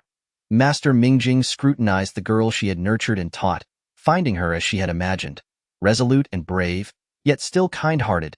"I have been overly restrictive with you," Master Mingjing said affectionately, "for fear that you might misuse your strength to oppress the weak, rendering the very concept of strength meaningless to you." Chinya, I am always fearful that you may stray onto a wrong path. Gently touching Chinya's head, Master Mingjing murmured, I wish for your life to be filled with peace and joy, Master. Chinya leaned in, resting her head against her chest, her heart heavy with emotion. It dawned on her that Master was not playing favorites with Dingen, but rather feared that Chinya would become emboldened by her strength and lose herself entirely. As the mist lifted, the sun climbed higher. In the kitchen, Dingen shouted at a pot of thin porridge. Is this merely boiled water? Chinya appeared at the doorway, arms crossed, lamenting, what a pity. There's no rice left. I had to borrow this little bit. A flicker of guilt crossed Dingen's face, but she held her ground. Who told you to eat so much? Recalling Chinya's assertiveness, she instinctively took a step back. Chinya raised an eyebrow. I can eat, yes, but I also earn. And you? You're nothing but a rice bug in a rice jar. If left alone, you would surely starve. Impossible with my beauty. How could I ever starve? Dingen retorted, her oval face, delicate brows, and petite mouth betraying her pride. Though her skin had a slight tan, as she spoke, she vainly touched her face, only to remember Chinya had shaved her eyebrows, and she dropped her hand, glaring at her. You gluttonous, spoiled girl, who knows if anyone would want you? Chinya rolled her eyes dismissively. You look just average. With one nose and two eyes. Stop thinking you're some celestial being. You are no fairy that fell from the heavens. I will not indulge you. If you wish to eat, go till the vegetable field over there. Dingen, incensed, protested. I refuse. Whoever wants to till can do it. Why should I have to farm? Indeed, let those who wish to starve do so. Chinya shrugged, as it was not her hardship. You ugly creature, why do you not feed me? Dingen was nearly driven to madness by her. Chinya shouted back. You lazy girl, with your gluttony and vanity, doing no work, what gives you the right to demand food? In the adjoining room, Master Mingjing listened to the commotion outside, shaking her head in resignation. How have you grown so childish? At Xinyang Temple, Master Kurigane was picking vegetables, while a small monk, Bugu, was bent over, fiddling with something. Shusheng was squatting nearby, meticulously sorting yellow beans. Master, what are they doing? Chinya leaped down from the wall, clapping her hands, filled with curiosity. Just indulging their appetites. Master Kurigane chuckled lightly. With delicate brows and handsome features, Master Kurigane would undoubtedly attract countless admirers were it not for his bald head. Chinya had always been curious about why Master Kurigane, with profound Buddhist knowledge and numerous visiting monks each year, chose to remain in this temple, indifferent to the presence of pilgrims. Wait, Master, why have you grown a beard? Chinya suddenly exclaimed in surprise. This change diminished his charm by half. At my age, it simply refuses to leave. Master Kurigane continued to smile. Master, can we not speak properly? Master Kurigane responded with surprise. Have I not always spoken in song? Umitba, I am not skilled in song and dance. Chinya slapped her forehead, exasperated. Why did I not realize there was no other senior brother left but this little brat? Ah, that senior brother was quite adept at making tofu. Bugu has gone traveling with my disciple, Master Kurigane remarked, weighing the vegetables. Is it not time to descend the mountain? Hurry along with that. He vanished behind the building. Chinya marveled. Master's agility remains unparalleled. She playfully patted the small monk's bottom. Bugu leaped up, hands covering his rear, face flushed as he shouted. You female rogue, do you not know the distinction between the sexes? Besides, I am a monk. You beast! At merely 7 years old, Bugu was chubby and round, resembling a plump bun, and his fluffed-up demeanor made him all the more endearing, especially when he acted indignant. Chinya, eyeing his chubby cheeks, reached out to pinch them. You always call me a beast. I must live up to that title, or else it would be an insult. Bugu had never encountered someone so shameless. Who told you to always climb over the wall? The temple has a gate. While they were speaking, without warning, his face was pinched hard. Chinya felt blissful, exclaiming, so soft. Beast. Bugu quickly wriggled free and hid behind Shusheng, who held up a basket defensively, exclaiming, be careful of the beans. Chinya leaned in, pulling the small monk close. Why are you picking yellow beans? Shusheng, looking at the plump beans in his hands, sighed with relief as none spilled. Half for making soy milk, and half for sprouting. Hey, are you not returning home? Master's knowledge is vast and varied. I plan to study diligently here for some time. Such brazen words, merely seeking a free meal. Did you not feel any shame? One must not concern oneself with the whispers of others, Shushing declared, full of righteous spirit. Chinya rolled her eyes and turned to leave. In that case, I shall descend the mountain alone. You need not follow. At the last moment, she called out, Bugu, do you want a red bean bun? Bugu's big eyes twinkled. I need at least one package of osmanthus candy. Chinya beckoned. Come, let me pinch your cheeks again. Osmanthus candy? Oh. He resembled a little person in a trap. Bugu hesitated for a long moment, finally closing his eyes, frowning, and extending his face. Chinya smiled as she ruffled his bald head, turning to prepare to climb over the wall. Hey, wait! Chinya turned, raising an eyebrow in irritation. I am pressed for time. Speak quickly, Shusheng. I wish to return home to fetch a few books. May I hitch a ride? Chiba tilted her head to gaze at the sun. Now, do not accuse me of lacking compassion. I shall grant you a moment to enjoy a cup of tea. I will be waiting for you halfway up the mountain, but do not expect me to wait beyond that. Shuangyan Mountain stood like an inverted, with the nunnery and the White Horse Temple perched on opposing peaks, east and west, respectively. As Shusheng, breathless and weary, finally reached the mountainside, he looked up to find no one in sight.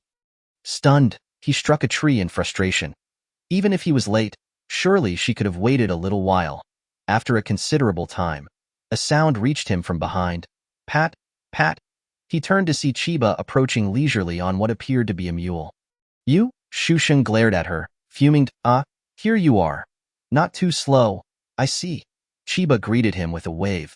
In a fit of youthful indignation, he tossed his sleeves and began to walk away. Unfazed, Chiba continued to ride the mule behind him. As they walked, Shusheng stumbled and fell flat on his face. Chiba observed him from above, contemplating whether to lend a hand. Need a hand? No need. Shusheng gritted his teeth and rose. Hey, what's with the anger? Scholar? Was it so terrible to keep you waiting for a moment? Why must you insist on punctuality while sauntering along on your mule? I was merely considering your slower pace and thought to bring the mule along for your convenience. Chiba exclaimed dramatically, feigning heartbreak, as if her efforts were in vain. Really? Shusheng questioned skeptically. Of course not. Chiba replied, her surprise evident. Are we that familiar? You? Well, would you like to borrow the mule? Chiba offered, patting the mule's rear. Yes, Shusheng responded eagerly. Chiba raised an eyebrow. I thought you would refuse. Why would I refuse? Shusheng replied with an air of nonchalance. Are you plotting to commandeer my mule from the start? Chiba suspected. I am not so shameless. Shusheng declared proudly. Chiba nodded vigorously. Quite the contrary. At Suaping Mountain, the not-so-robust mule carried the frail scholar slowly through the woods. Beneath a stout old tree, Shusheng patted the mule, signaling it to halt. Why does my back feel prickly? He glanced around, the forest silent and still. Nothing seemed amiss.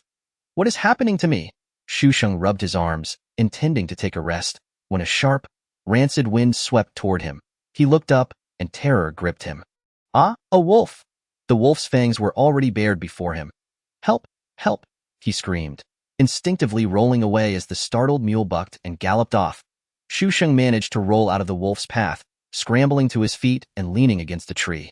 The wolf, having missed its target, did not rush in for the kill but instead remained poised, waiting for another opportunity.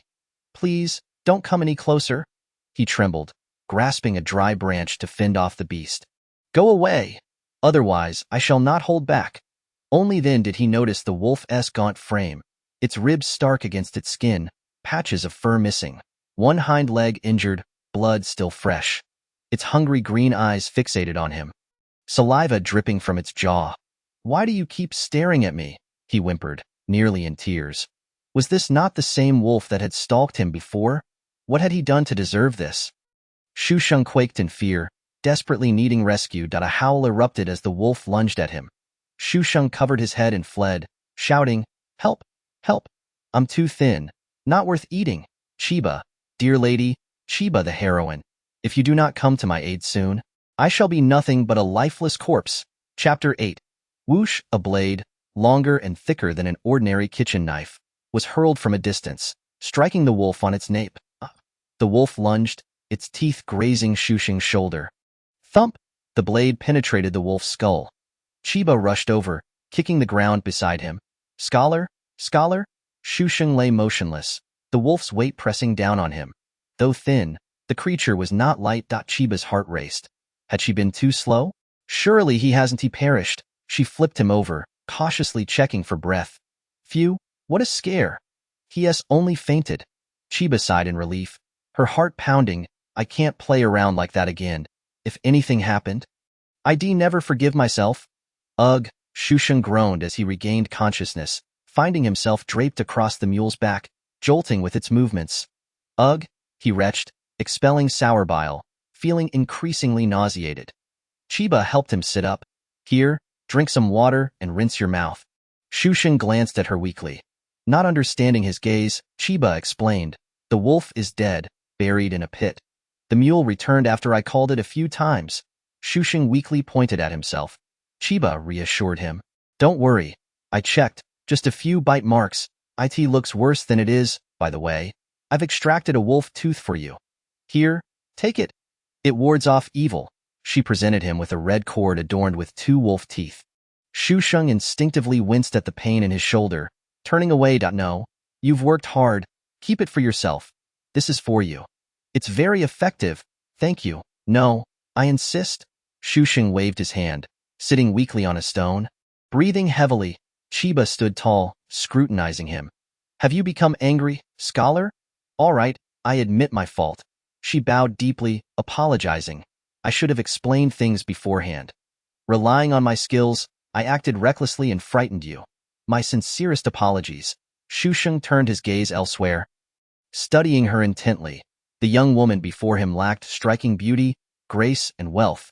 Yet she exuded an unexpected honesty and resilience, akin to the humble canola flowers that, while unremarkable in isolation, created a breathtaking vista when blooming in abundance. Are you skilled in martial arts? He asked after a moment of silence. Not particularly, just average, Chiba replied shyly, fidgeting with her fingers. Though I was a voracious eater as a child, I also possessed considerable strength.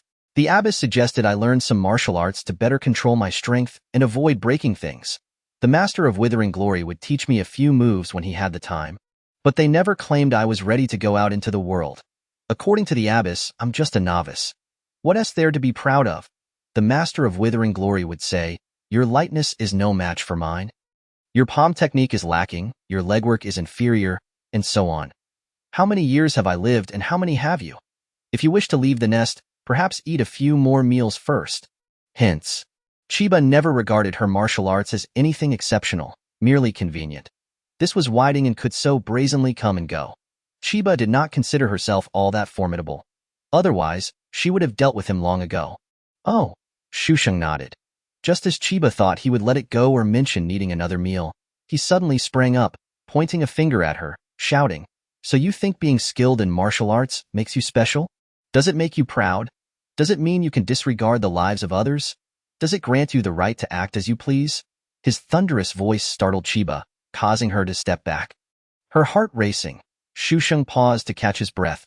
Chiba cautiously leaned forward. While you're scolding, could you at least refrain from spitting? It's quite unsanitary. Oh, my apologies. Shusheng nodded, continuing, hands on his hips, finger pointing at her. You? Yet he found himself at a loss for words. Alas, he had lost his momentum. He hung his head in defeat, dropping his hand, plopping down with a sigh. Chiba crouched a few steps away. Stay still. She reached for a copper hairpin atop her head, pulling it out with a swift motion. Buzz! The tail of the hairpin vibrated in the air, and as Shusheng turned his face, a few drops of blood splattered onto him. He wiped it away, though his hands trembled slightly. What? Chiba stood up, retrieving the hairpin, wiping away the blood, and replacing it at a snake. You seem to have quite the affinity for snakes. Hee. Shusheng forced a stiff smile. I was born in the year of the snake. Chiba clicked her tongue. You're rather hasty. The two continued on with the mule, encountering a deer, 2 wild chickens, 3 rabbits, 7 venomous snakes, and even stepping on a hedgehog. Chiba sighed, lamenting her blade. Scholar, do you attract trouble so effortlessly? It's as if they are all specifically targeting you. Shusheng, trembling with fear, glanced around before carefully sitting down. I think they believe I am easy prey. Perhaps this is your accumulated enmity, and they are merely targeting me as the weaker option. Why should you be weak enough for even a rabbit to dare bite you? Chiba retorted, her temper flaring. If you continue this way, I might as well do nothing for the rest of the day. Provoking me, just wait until tomorrow when I might just raid their den and ensure their entire lineage meets their end. She declared with fierce determination. Xu Shang sat nearby, applauding her, while the mule stood quietly with its head lowered. Come on, sit tight. Qianyi abruptly yanked the mule's reins. Xu Shang glanced at her, her heart racing as she clambered up and stammered, what do you intend to do? Qianyi shot her a cold, fierce look, exuding an aura of menace, and declared, of course, we are going to kill and head out. Xu Shang was instantly bewildered, and no sooner had the words left her mouth than the mule bolted forward, its hind hooves kicking up dust that made Qianyi cough repeatedly, by the time they reached the foot of the mountain. Xu Shang was sprawled across the mule's back, retching uncontrollably, while Qianyi sighed in resignation and handed her a flask of water. Thank you, Xu Shang mumbled, her words barely coherent. They say scholars are frail, but I've never encountered someone as weak as you. After regaining a semblance of composure, he dismounted and asked, What, have you met many scholars? Qianyi pondered for a moment. I've seen a few.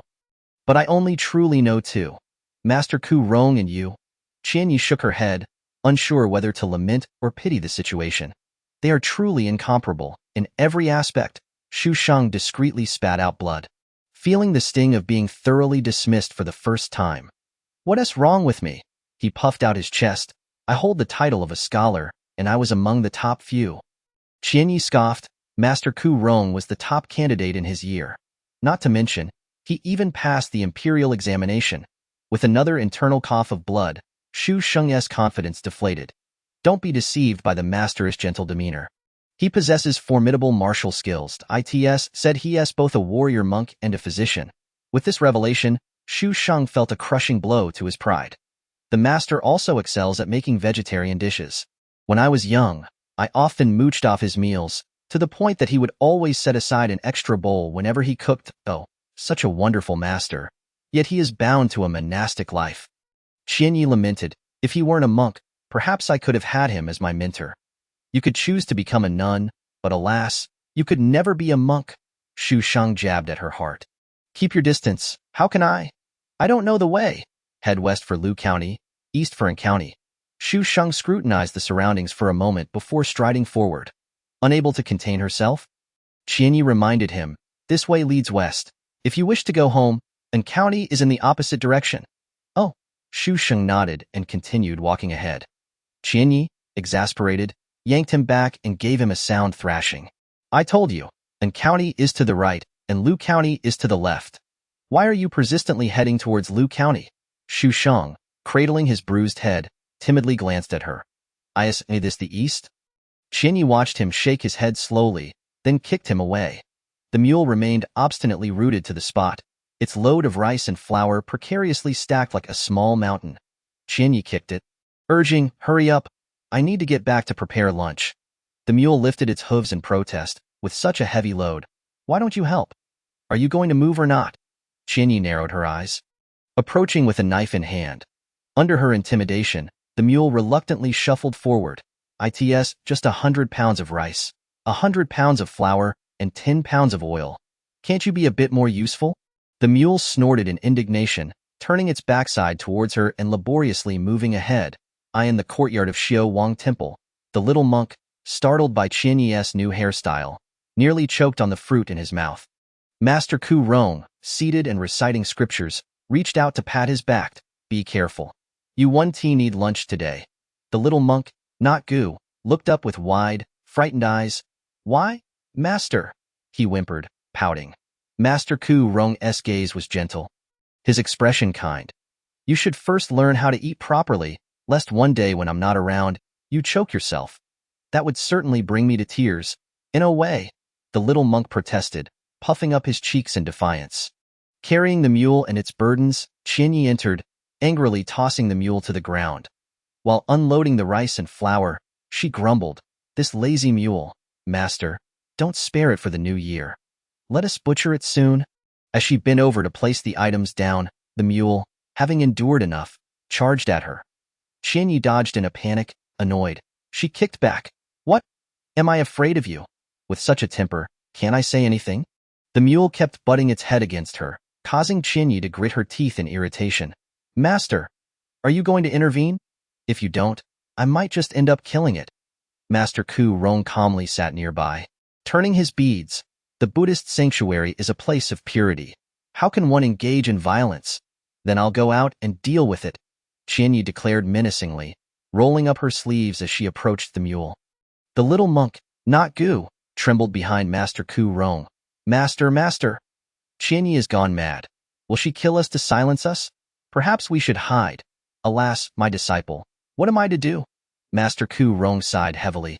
Shaking his head, you need not worry about breakfast tomorrow. Gazing at him, the little monk burst into tears. Master, do you disdain my foolishness, wishing to starve me and find another disciple? Tears streamed down his face. Chapter 9. After successfully subduing the mule and avenging herself by carrying it back, Qianyi felt a tremendous lightness. I believe the master is displeased with how much you eat. The tightly bound mule lay in the corner, silently shedding tears. Master? The little monk, not Gu, asked, his eyes brimming with tears. Master Ku Rong patted his plump belly and said, I don't think you'll starve anytime soon. If you cry more, you'll just go hungry a few more meals to cleanse your system. Wah? The little monk cried out loudly, while Master Ku Rong looked at him kindly, causing the boy to stifle his wails after a loud shout. Master, I won't cry anymore. Please don't let me starve to death. I promise to be good. Qianyi couldn't help but laugh heartily. Ha ha ha. The little monk glared at her, indignant. Your laugh is more grating than a crow's caw. Humph. Qianyi chose not to stoop to the level of a child. I had planned to share some buns, but who knew someone couldn't eat? I suppose I'll have to make do. Saying this, she pulled out an oil paper package and took a huge bite of a bun. Nodding in satisfaction. Theirs are the most authentic. With another bite, she swaggered out, calling back indistinctly, Master, the food is left here for you. The little monk, not Gu, watched her retreating figure, swallowing hard, so fragrant. He patted his round belly, feeling dejected. Suddenly, he caught a whiff of a delightful scent, and his eyes lit up. Master, what are you eating? Master Ku Rong, leisurely munching on a bun, replied, A bun. A bun. What filling does it have? Is it delicious? The little monk craned his neck, eager to leap up and take a bite. Under the little monk's watchful gaze, Master Ku Rong slowly finished his bun, stroked his beard, and said, It's filled with tofu and cucumber. Quite fragrant. The little monk turned away, feeling despondent, and picked up a wooden fish, drumming it half-heartedly. An oil paper package was handed to him, and he looked up in surprise. Master Ku Rong's loving gaze met his. Master, aren't we not allowed to eat lunch? The little monk asked anxiously, his eyes glued to the package, fearing it might vanish with a mere glance. This is just a small snack before the meal. Lunch has not yet arrived, Master smiled, his eyes crinkling with mirth.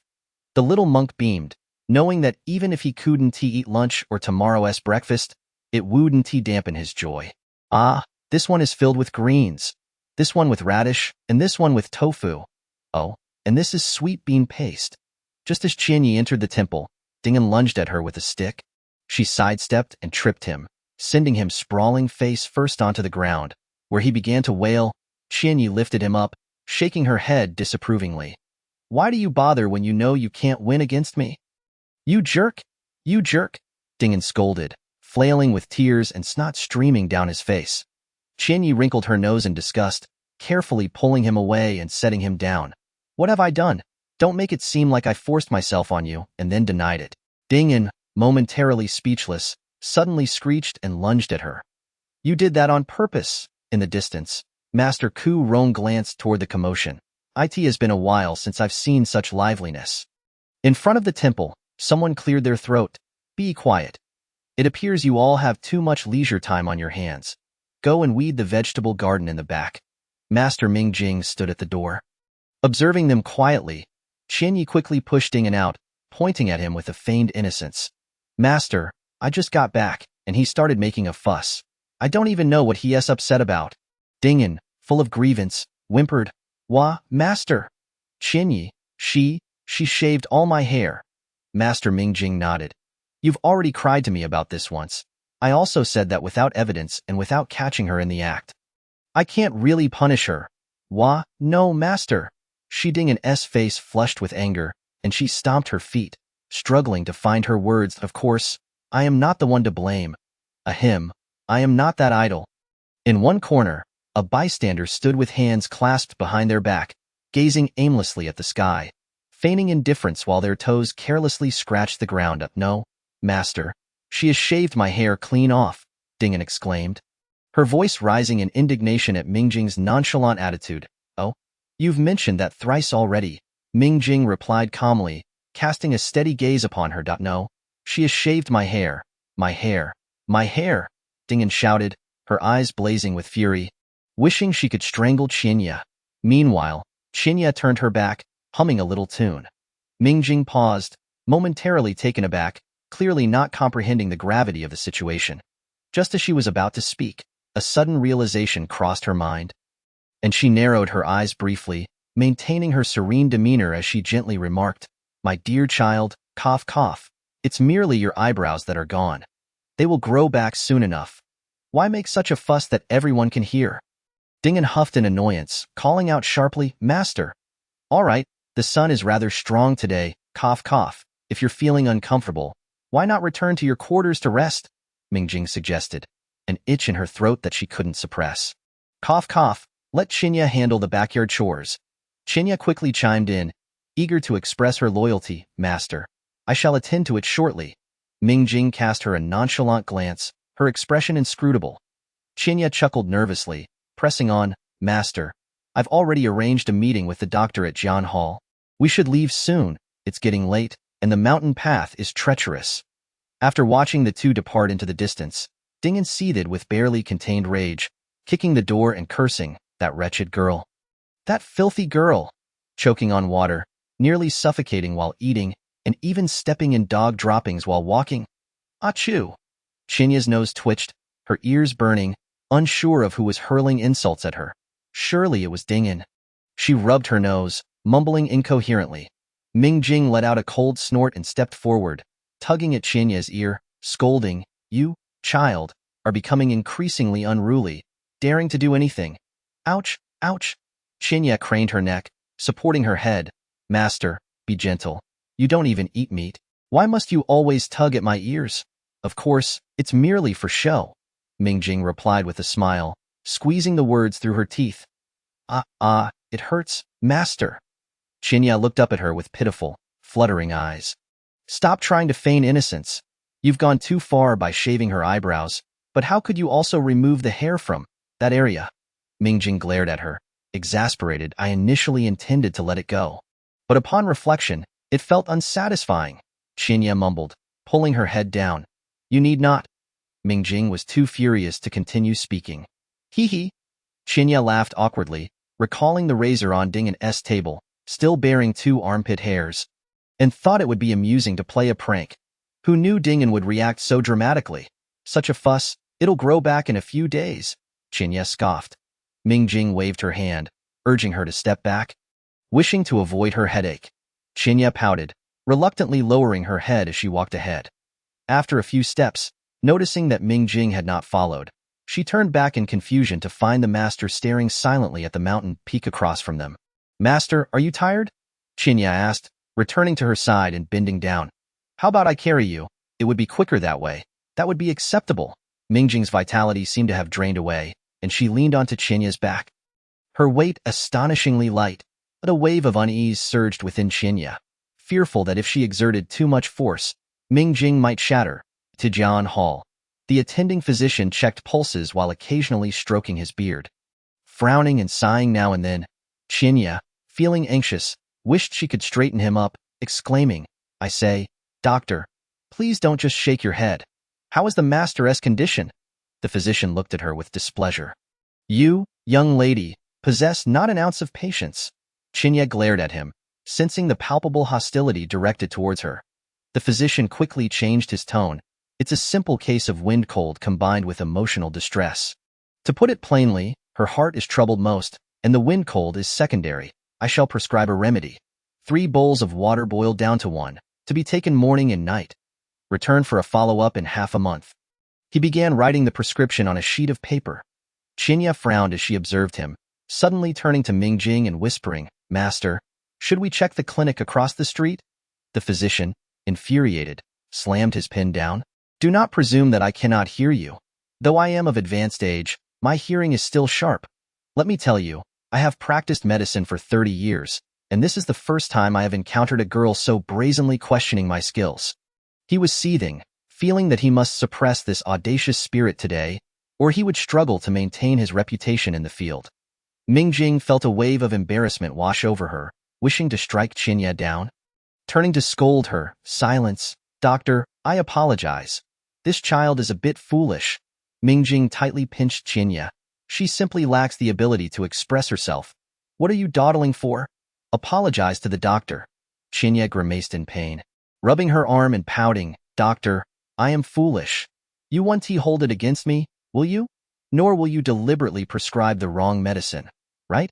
She craned her neck to peek at the prescription. The physician's anger boiled over. "Why would I bicker with a fool?" He threw the prescription in her direction, coldly stating, "Why would I argue with someone foolish?" Afterward, he deliberately turned his back to indicate his desire to avoid any further interaction, leaving Mingjing with a similarly cold demeanor. Mingjing shot her a fierce glare, while Qinya blinked innocently, then proudly marched off with the medicine bundle, despite the disdainful looks from the apothecary boy on the bustling street. As Qinya returned, she encountered a wedding procession, curiously standing on her tiptoes to observe. Suddenly recalling Mingjing's wait at the noodle stall, she gasped, "Oh no, the master is still waiting for me," in a flurry. She dashed back, occasionally leaping in her haste. "Master," Qinya panted as she took her seat. Mingjing, calmly enjoying her bowl of plain noodles, did not look up, her tone indifferent. "I thought you had fallen in. I was contemplating whether to send someone to fish you out." "EW." Qinya grimaced in distaste. "Must you speak so unpleasantly while eating?" She then lifted her bowl and slurped noisily. Mingjing, incensed by her insolence, slammed her palm on the table. "When will you ever learn to act like a proper young lady?" Qinya instinctively lowered her head, questioning what about her was unladylike. Mingjing, even more exasperated, deeply doubted her own educational efforts. The sound of gongs and drums filled the air, while colorful lanterns adorned the streets. The leader of the procession, donned in ceremonial attire and adorned with flowers, rode gallantly through the thoroughfare. Radiating joy, was, in fact, a welcoming ceremony for the bride. The venerable Master Mingjing, whispering softly, gazed across the way, her chopsticks poised in stillness. Qinya blinked in confusion, glancing between the master and the welcoming party, before suddenly grasping the hand of the proprietor, who was delivering buns. "Excuse me, madam, whose wedding is this?" "Ah, this is the wedding of the Song and Qi families from the east of the city.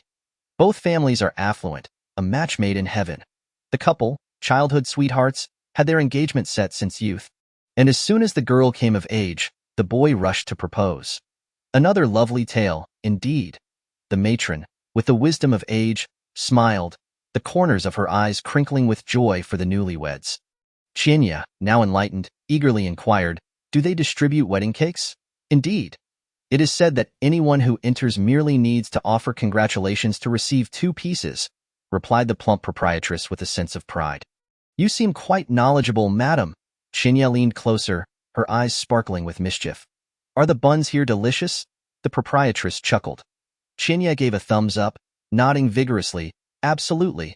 The noodles are wonderfully chewy, and the broth is rich in flavor." The small noodle shop was bustling with patrons. "Of course, my noodle-making skill is a family tradition." The proprietress lifted her chin proudly. "They even asked me to prepare the wedding cakes, then I must hurry." Upon hearing this, Chinya's interest piqued, and she hastily cleared the table of all dishes. "Master, why aren't you eating?" Master Mingjing, lost in thought, had barely touched her bowl of vegetarian noodles. "I cannot eat," she replied with an indifferent expression. Pushing her bowl away, Qinya, perplexed, wondered if it was unpalatable. Master Mingjing gave a perfunctory nod, her gaze drifting. Qinya took the bowl and swiftly consumed its contents, then, as she prepared to leave, packed several pounds of sweet buns, each the size of a small egg, Their taste a delicate sweetness mingled with the aroma of wheat, and pleasantly chewy. Is that enough, dear girl? The proprietress asked, eyeing the hefty bag with hesitation. Chinya waved her hand nonchalantly. No worries, it's just £5. That's merely a couple of meals or a few days' worth of snacks. Very well. Perhaps the entire family will enjoy it, and let us add a few pounds of those bean rolls. In total, that's 3 pounds and 2 ounces, which I'll round to 3. Are you taking all of it? Absolutely.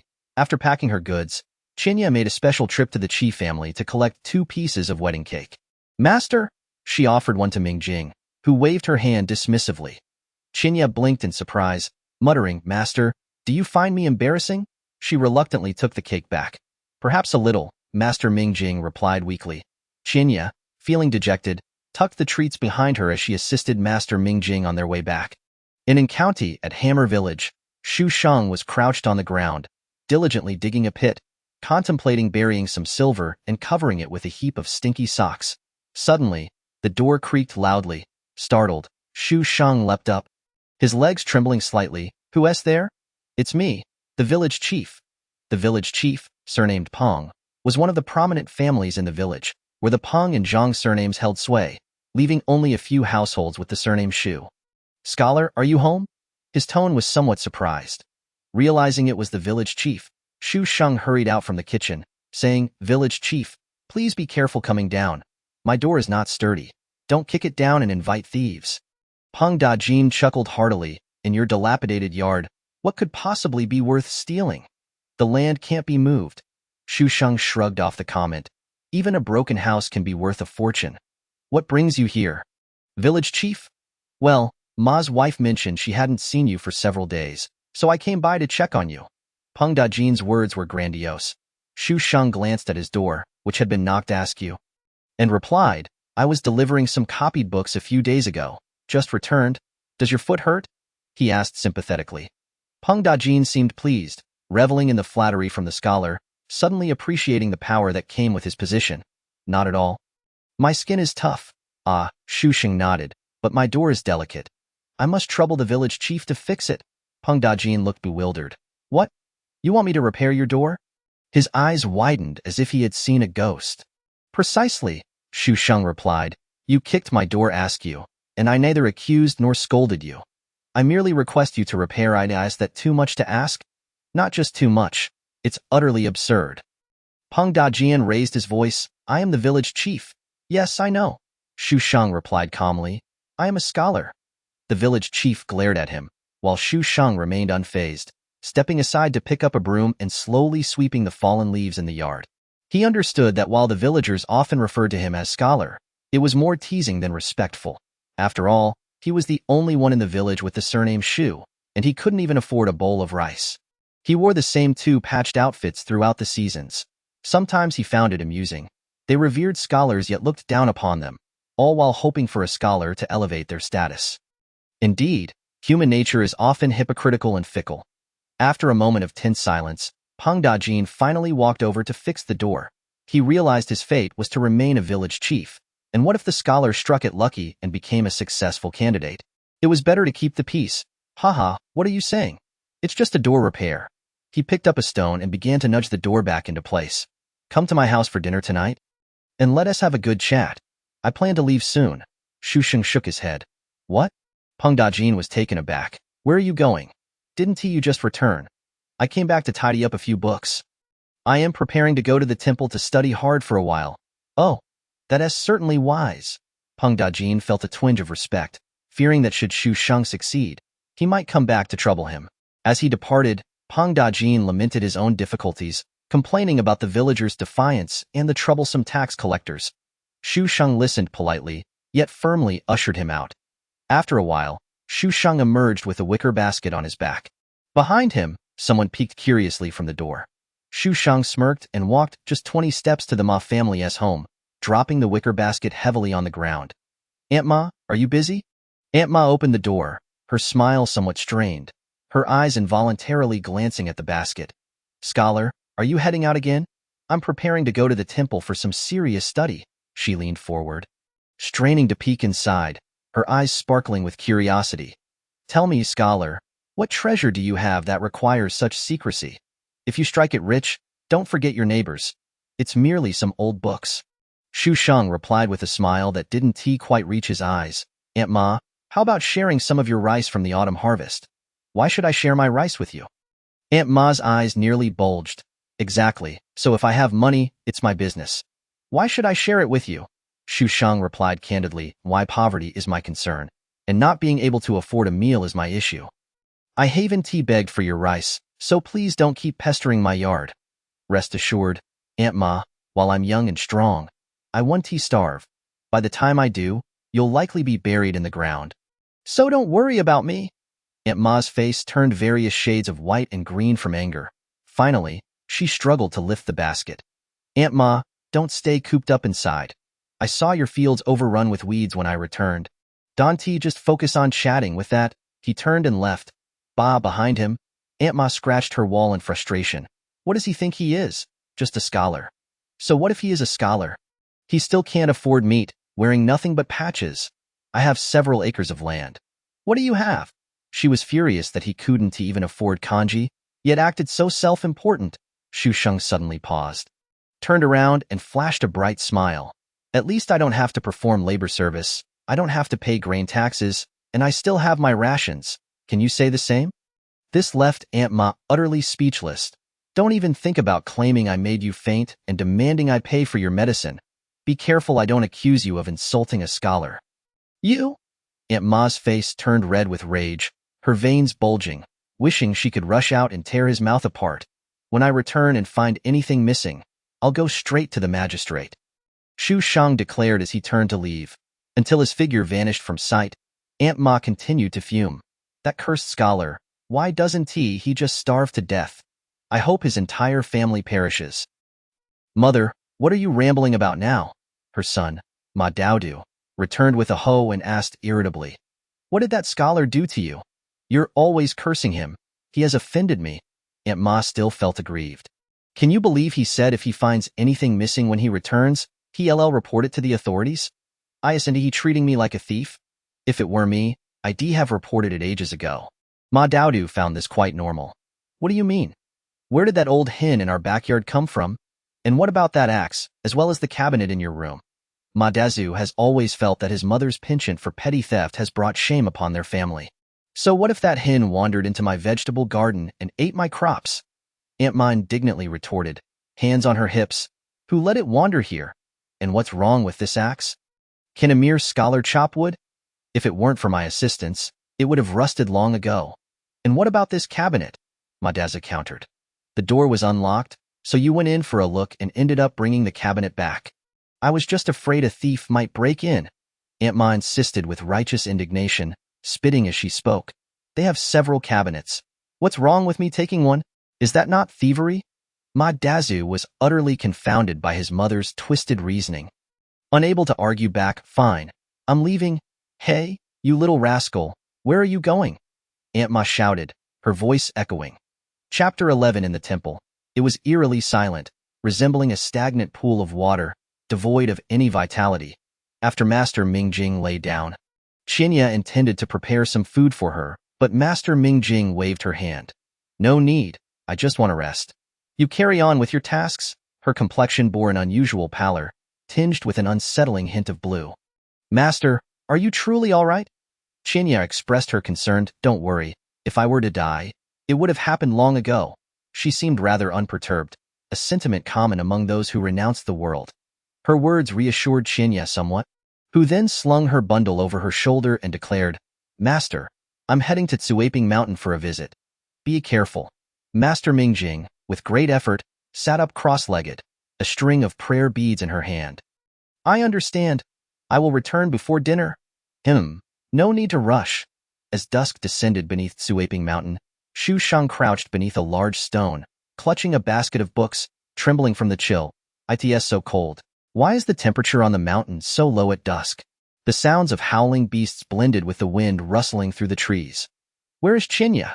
Shu Sheng anxiously scanned his surroundings, fearing that some creature might leap out and treat him as a snack. A shadow flickered overhead. Shu Sheng instinctively covered his head, muttering, I'm too thin. I'm not tasty. Don't eat me, please. A hand reached out from behind him. And paralyzed with fear, Shu Shang dared not turn around. Feeling a pat on his shoulder, a ghost? He bolted, only to be caught tightly by that hand. Woo-woo, ghost. What do you want from me? Tears streamed down his face as he refused to look back. Isn't it thrilling? A deep voice suddenly came from behind him. Shu Shang was momentarily stunned before erupting. You old hag, what are you doing here? Indeed. Qinya nodded seriously, stepping out from the shadows. If it weren't for you, would I be here braving the cold wind? Shu Shang glared at her, irate. I think you find scaring people amusing. Oh? Qinya exclaimed in surprise. How did you know? Shu Shang was so exasperated he tossed the basket at her. Qinya, confused, asked, What is this for? Is it a gift for me? I don't need so many books. Dream on, Shu Shang retorted coldly. I was scared stiff by you and can't carry it anymore. He was unrepentantly defiant. Oh? Qinya obediently shouldered the load and then pulled out a bird egg to pop into her mouth. Shu Shang shot her a sidelong glance. Share some. Qinya resolutely shook her head. No. You can scare me for fun, Shu Shang argued. I'm hungry. Can't I ask you for something to eat? Look at you, holding a grudge. How petty. Qinya scorned him. Here, take this. Remembering how Shu Shang attracted snakes. Qinya had brought a few ounces of realgar with her and sprinkled it all over him, resulting in a peaceful journey, save for encountering a foolish rabbit that crashed into a tree. After some deliberation, they decided to skin it and roast it. Surprisingly, it was quite delicious. With a full belly, Shu Shang felt invigorated as they continued on their way. After walking for a while, Shu Shang could no longer contain himself. Qinya, can you focus? What is wrong? Qinya struggled to swallow her mouthful. Can't you refrain from eating while walking? Shu Shang exclaimed as he watched her shove more food into her mouth. But I'm still hungry. Qinya protested, her actions unceasing. If I'm not full, I want to have the strength, and if a wolf comes later, I want to be able to save you and can only run away. Where would so many wolves come from? Shu Shang didn't believe it would be that coincidental. No sooner had he spoken than a wolf's howl echoed through the forest. A woo! Shu Shang's legs turned to jelly, nearly causing him to fall. With a desperate expression, he turned to Qinya. Is it too late for me to turn back now?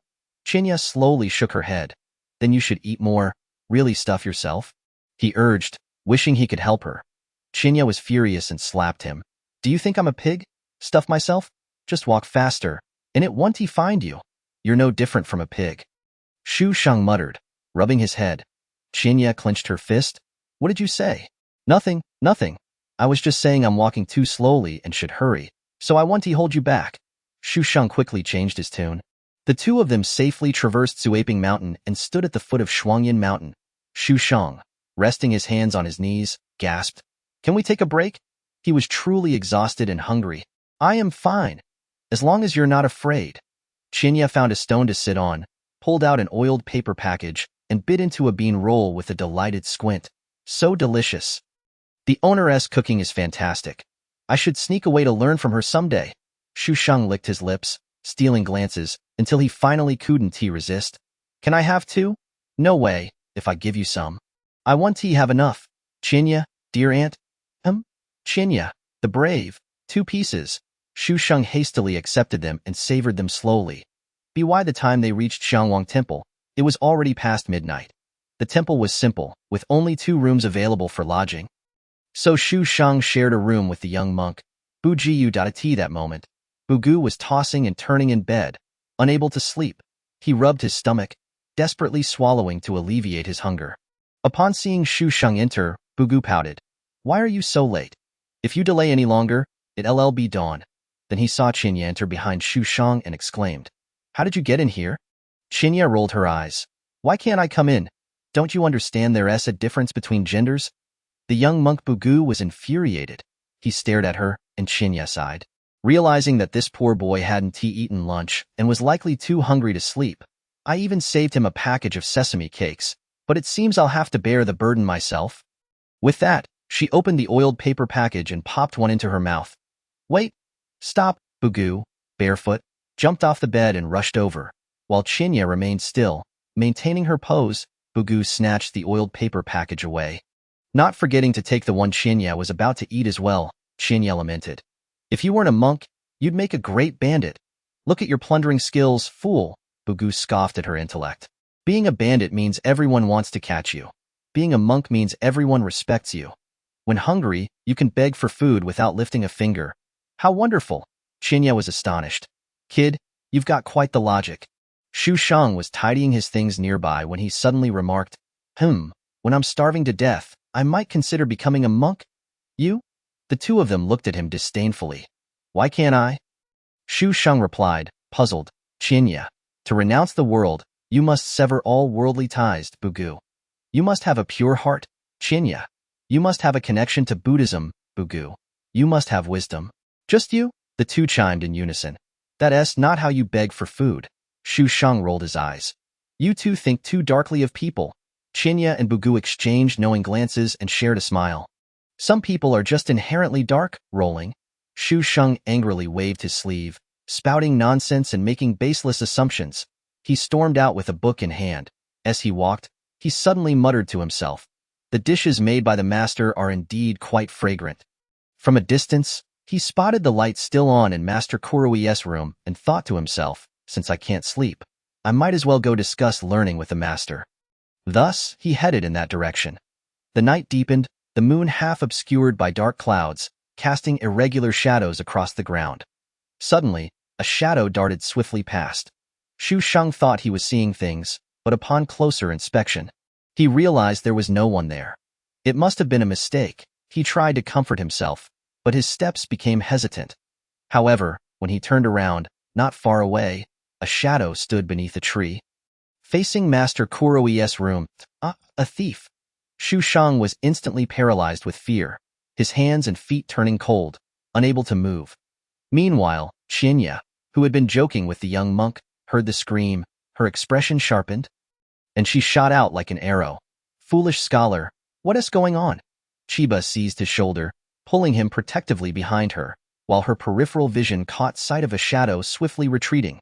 A frown creased Chiba's brow as she remained rooted in place, refraining from pursuit. Who was that? Why did it seem as if their feet barely touched the ground? Xu Shang, hiding behind Chiba, mustered a bit of courage and cautiously poked her head out, only to be startled in an instant. No, it couldn't be a ghost, could it? Trembling, she clutched Chiba's sleeve. Look at your lack of fortitude, Chiba scoffed, chiding. Have you never seen lightness of foot before? Xu Shang shook her head in bewilderment. No. I truly have not. Chiba rolled her eyes at her. The door to the side room creaked open, revealing Master Ku Rong clad in a gray monk's robe, his expression serene and undisturbed. In the deep of night, with the wind biting cold, what a lively interest you two possess, Master. Was there someone who just visited? Chiba inquired, shifting her gaze. The old monk shook his head. I did not see anyone come by. But Master, I distinctly saw someone standing there. Xu Shang pointed towards the tree from earlier. Yet I truly did not see anyone. Master Ku Rong's face bore sincerity. But Master, it was clearly, Xu Shang said anxiously. Her words cut short by a sharp slap from Chiba. The Master means he did not personally witness anyone. Understood? Xu Shang appeared bewildered. Oh, he merely stated that he did not see anyone inside the room. But he never claimed there was no one outside. After all, he hadn't stepped out of the room at all, so this is how monks avoid speaking falsehoods. The old monk's demeanor remained unchanged, his kindness and compassion unwavering. Behind him, the young monk Bugu hurried over, his mouth full as he ran, nearly choking as he finally swallowed and gasped for air. Cough, cough. Scholar, what is the matter? Is there a thief? Bugu asked with mock seriousness, puffing out his chest. Cough, cough. Chiba turned away, exchanging a knowing glance with him. Bugu blinked, confused. Xu Shang pointed to the corner of her mouth. Still puzzled, Bugu stared blankly. What's wrong with your mouth? Master Ku Rong approached, patting his little bald head with a smile. Good disciple, remember this for next time. Bugu looked up, utterly perplexed. Chiba could hardly bear to look, shaking her head in dismay. After indulging in a snack, one must remember to wipe one's mouth. With a loud crash, the little monk was left looking as if struck by lightning, utterly charred, crumbling at the slightest touch. Chiba cast a sympathetic glance his way before nimbly scaling the wall to leave. Poor thing, caught every time he sneaks a bite. Xu Shang struggled to suppress a smile, yet her crescent-shaped eyes betrayed her amusement. Chapter 12. The temple was silent, enveloped in darkness. Chiba quietly tiptoed into the room, only to be startled by a disheveled figure appearing before her, wearing an expression of deep resentment, a ghost. Chiba's mind instantly leaped to this conclusion, and she reflexively kicked out. Bang! Oh, Chiba, you wretched creature, are you trying to murder me? The figure that had been kicked and still managed to shout was surely no ghost. Could it be that person? Chiba cautiously approached, oil lamp in hand. The person on the ground raised a bloodied face, seething. If you ruin my looks, I swear I will bite you to death. Chiba felt a twinge of guilt, her gaze shifting uneasily. Who told you to be wandering around at this hour? Dingen grew even more irate, getting up and placing her hands on her hips. How dare you say that? Do you think I want to be here when there's not a morsel to eat? What are you doing here if there's no food? Chiba was puzzled. Had their relationship become so amicable? Because you must have food here, even if it's not in the room. You surely have some on you. Dingen spoke through gritted teeth. Even if I did, why would I share it with you? Chiba retorted, fiercely protective of her food. You're the one who shaved my hair and kicked me. Dingen puffed out her chest, speaking defiantly. At the mention of this, Chiba felt a pang of guilt as she glanced at Dingen's nose, which bore 2 crimson streaks. She appeared unaware that her nose was bleeding. Here, I still have 1 bun and 2 pieces of wedding cake. Chiba relented, and Dingen was both surprised and delighted. Those still eyed her suspiciously. What now? Chiba, fearing a sudden outburst from her, hastily shoved the items into her arms and pushed her towards the door. Hurry, leave, don't delay my sleep. I have a pile of chores to do tomorrow. Unlike some idle folks, bang on the other side of the closed door, Dingen looked utterly bemused. Suddenly, she sensed something was amiss and touched her nose, only to find it sticky and thick, the scent both metallic and sweet. Stunned, Dingen suddenly screamed, Chiba, you wretched creature. Ah, my nose. Chiba, I will not let this go. Inside the room, Chiba shrank her neck, shaking her head in dismay, feigning innocence.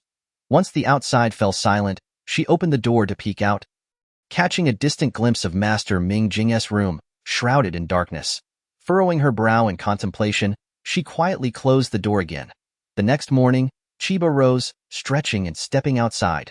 She spotted Dingen yawning as she sat by her door, wrapped in a quilt against the chill. Chiba carefully prepared to sidle past her, but Dingen, rubbing her eyes, mumbled, with such a large frame, don't think I can't see you. Do you truly believe I'm blind? Chiba halted, puffing out her chest. No, I simply forgot you existed. As she spoke, she attempted to leave. Dingen scrambled up, following her closely, even standing guard while Chiba went to the restroom. Chiba, unable to tolerate it any longer, erupted. Just how long do you intend to follow me? Do you think I would eat while squatting in the restroom? Who knows? Dingen raised an eyebrow, adopting a stubborn demeanor. Deep breaths, calm down. Chiba nearly lost her temper, clenching her fists and gritting her teeth. Don't push me to violence. Dingen took a wary step back. Be careful, or I will tell the master. Chiba shot her a sidelong glance, huffing. I can strike without leaving a mark, yet it will hurt terribly. Would you like to see for yourself? She chuckled darkly, her gaze lingering on Dingen. You, don't come any closer. As Chiba approached with a mischievous grin, Dingen trembled slightly. Be careful, I will really scream.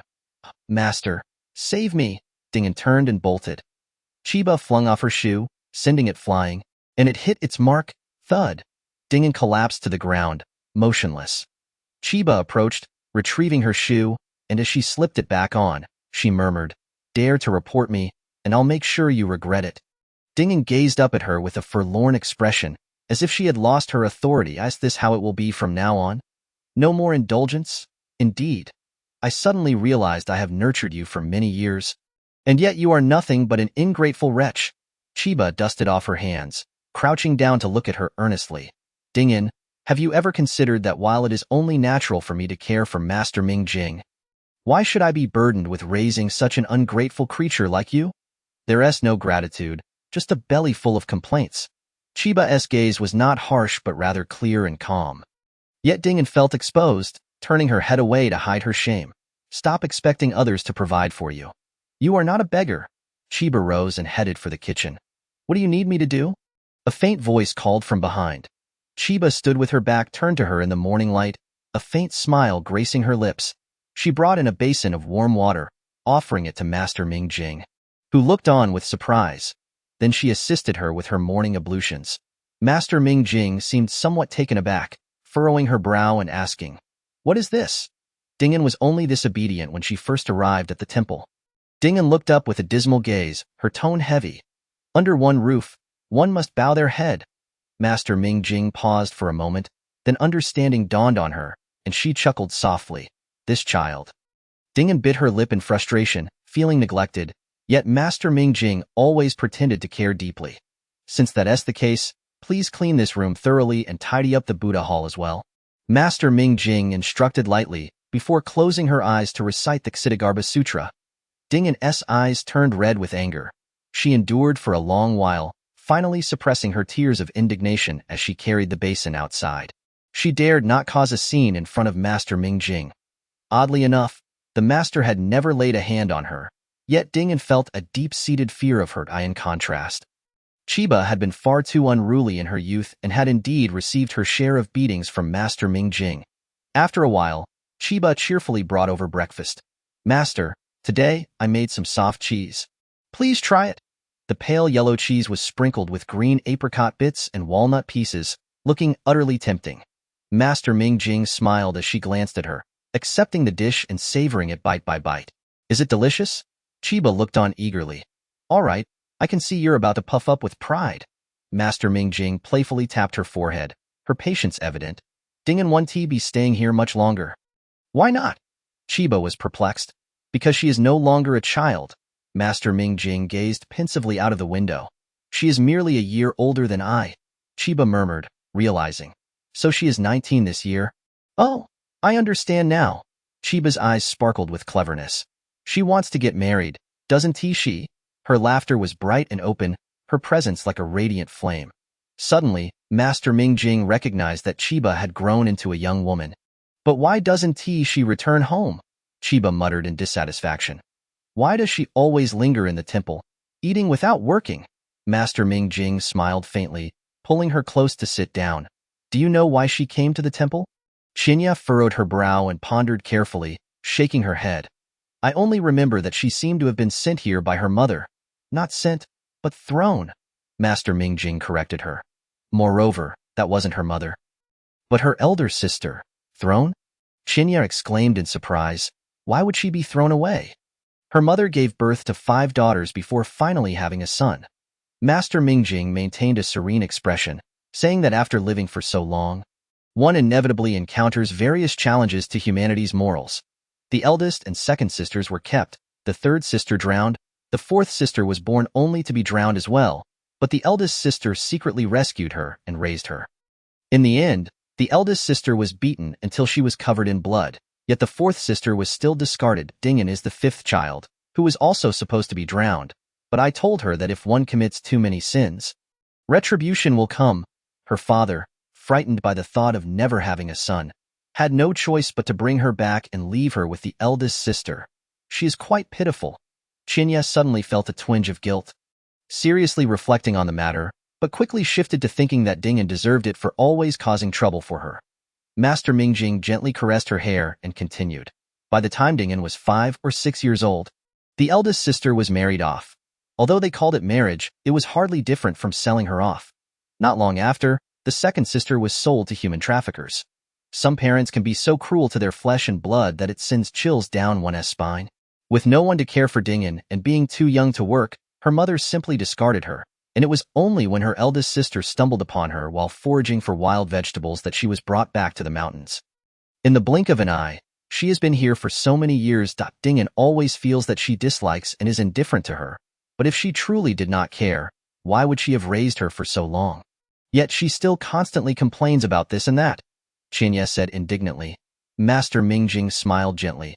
How can she compare to my Qinya, who is so sensible and adorable? Qinya, feeling a sense of pride, shook her head and began to clear the dishes. As she reached the door, she turned back, hesitating to speak while looking at Master Ming Jing. Master Ming Jing gazed at her warmly. After much deliberation, Chinya finally opened the door and stepped outside. What good would it do to ask? The shadow from last night, whether it was master or not, didn't he seem so important anymore. Some things are best buried deep, left to rot. Watching the door close and hearing the footsteps fade away, Master Mingjing sighed softly. Chinya, why don't you inquire about your origins? In the kitchen, Dingen lay sprawled on the table, resembling a lifeless pig. Upon seeing Chinya return, she sprang up, exclaiming, Where's breakfast? Where's breakfast? I'm so hungry I'm dizzy. Chinya pointed to the beam above, revealing a rope from which hung a basket. Was it really necessary to hang it so high? Dingen thought she was making a fuss over nothing. There's no choice. There's a big rat in the monastery, Chinya replied lazily. You're such a bother. Dingen hurriedly scooped a bowl of vegetable porridge, slurping it down, and then stared wide-eyed as Chinya leisurely drank from a large bowl. Gurgle, I'm so hungry. Dingen looked at her longingly. Chinya pulled 2 eggs from her pocket and handed one to her. Dingen was filled with surprise and joy, exclaiming, Eggs? Where did they come from? She carefully peeled it and savored it slowly, holding her hand underneath to catch any crumbs. Oh, these? Master gave them to me. The wild vegetables were also picked by Master this morning. Dingen grumbled in dissatisfaction. Why have I never seen you receive anything? Chinya couldn't help but retort, I bet you don't even remember what Master looks like. Who says that? Dingen weakly defended herself. He looks just like that, with a nose and 2 eyes. Chinya couldn't help but laugh. Dingen, how naive you are. Dingen looked at her in confusion. Chapter 13. Why should Master Gu Rong treat you kindly? He is merely a monk, not the Buddha. Even if the Buddha preaches equality among all beings, he surely prioritizes protecting those who believe in him. Do not take someone's kindness for granted. You only see that Master gives her eggs, but you don't realize that hen was caught by me 4 years ago and sent to him. You only notice the kindness of others, yet you fail to see my sacrifices. Chinya set down her bowl, grabbed a hoe leaning against the wall, and walked out. It was time to weed the vegetable garden.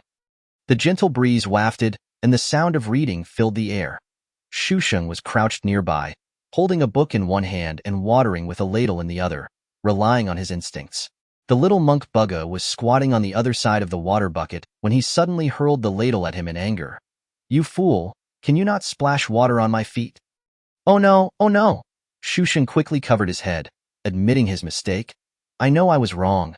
I know I was wrong. My shoes are soaked. What should I do? Bugga, the little monk, was very upset. Shusheng stood up, rubbing his forehead. But you wet the bed last night, soaking my inner clothes. Now I feel empty inside. Achoo! Shusheng sneezed loudly, spraying saliva all over the little monk's face. Bugga, with a sorrowful expression, lamented.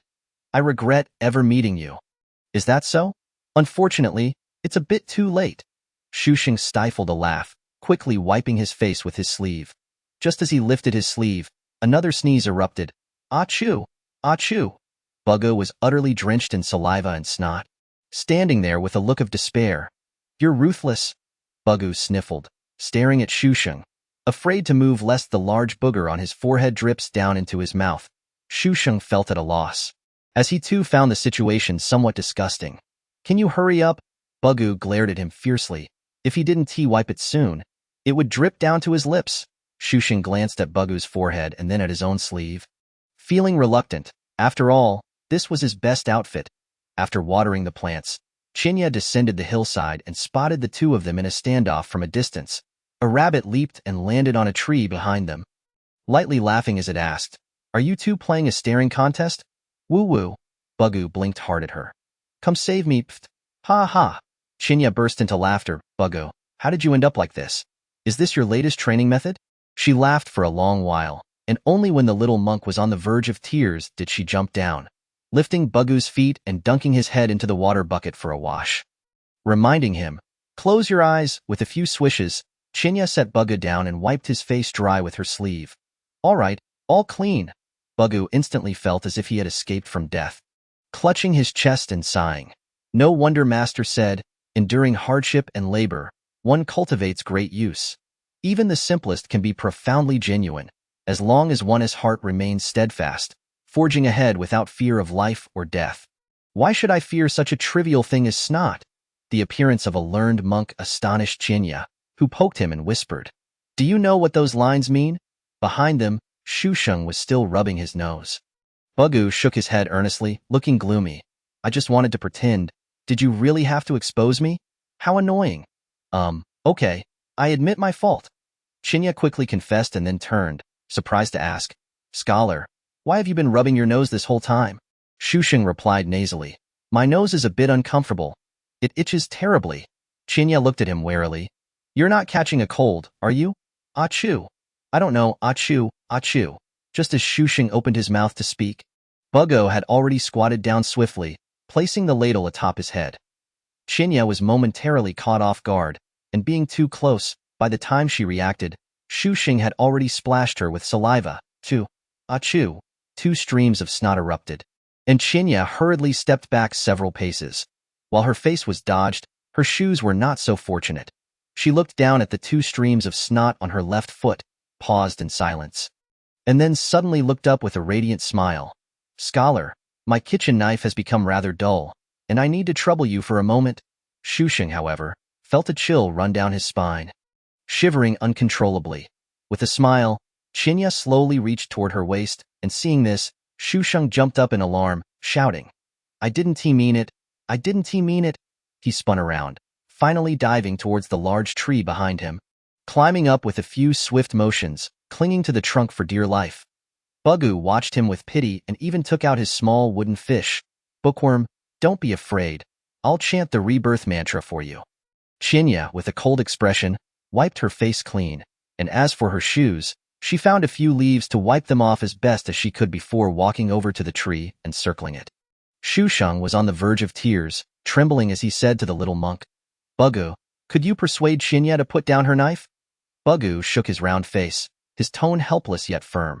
The little monk still thinks it's easier to chant the rebirth mantra for you. What kind of monk is this? Shusheng scoffed at the little monk's fear of force, then turned back to plead with Chinya. Heroine, achoo, achoo. I truly didn't mean it. Saliva was flying everywhere. Chinya and Bugu quickly fled far away. Is he sick?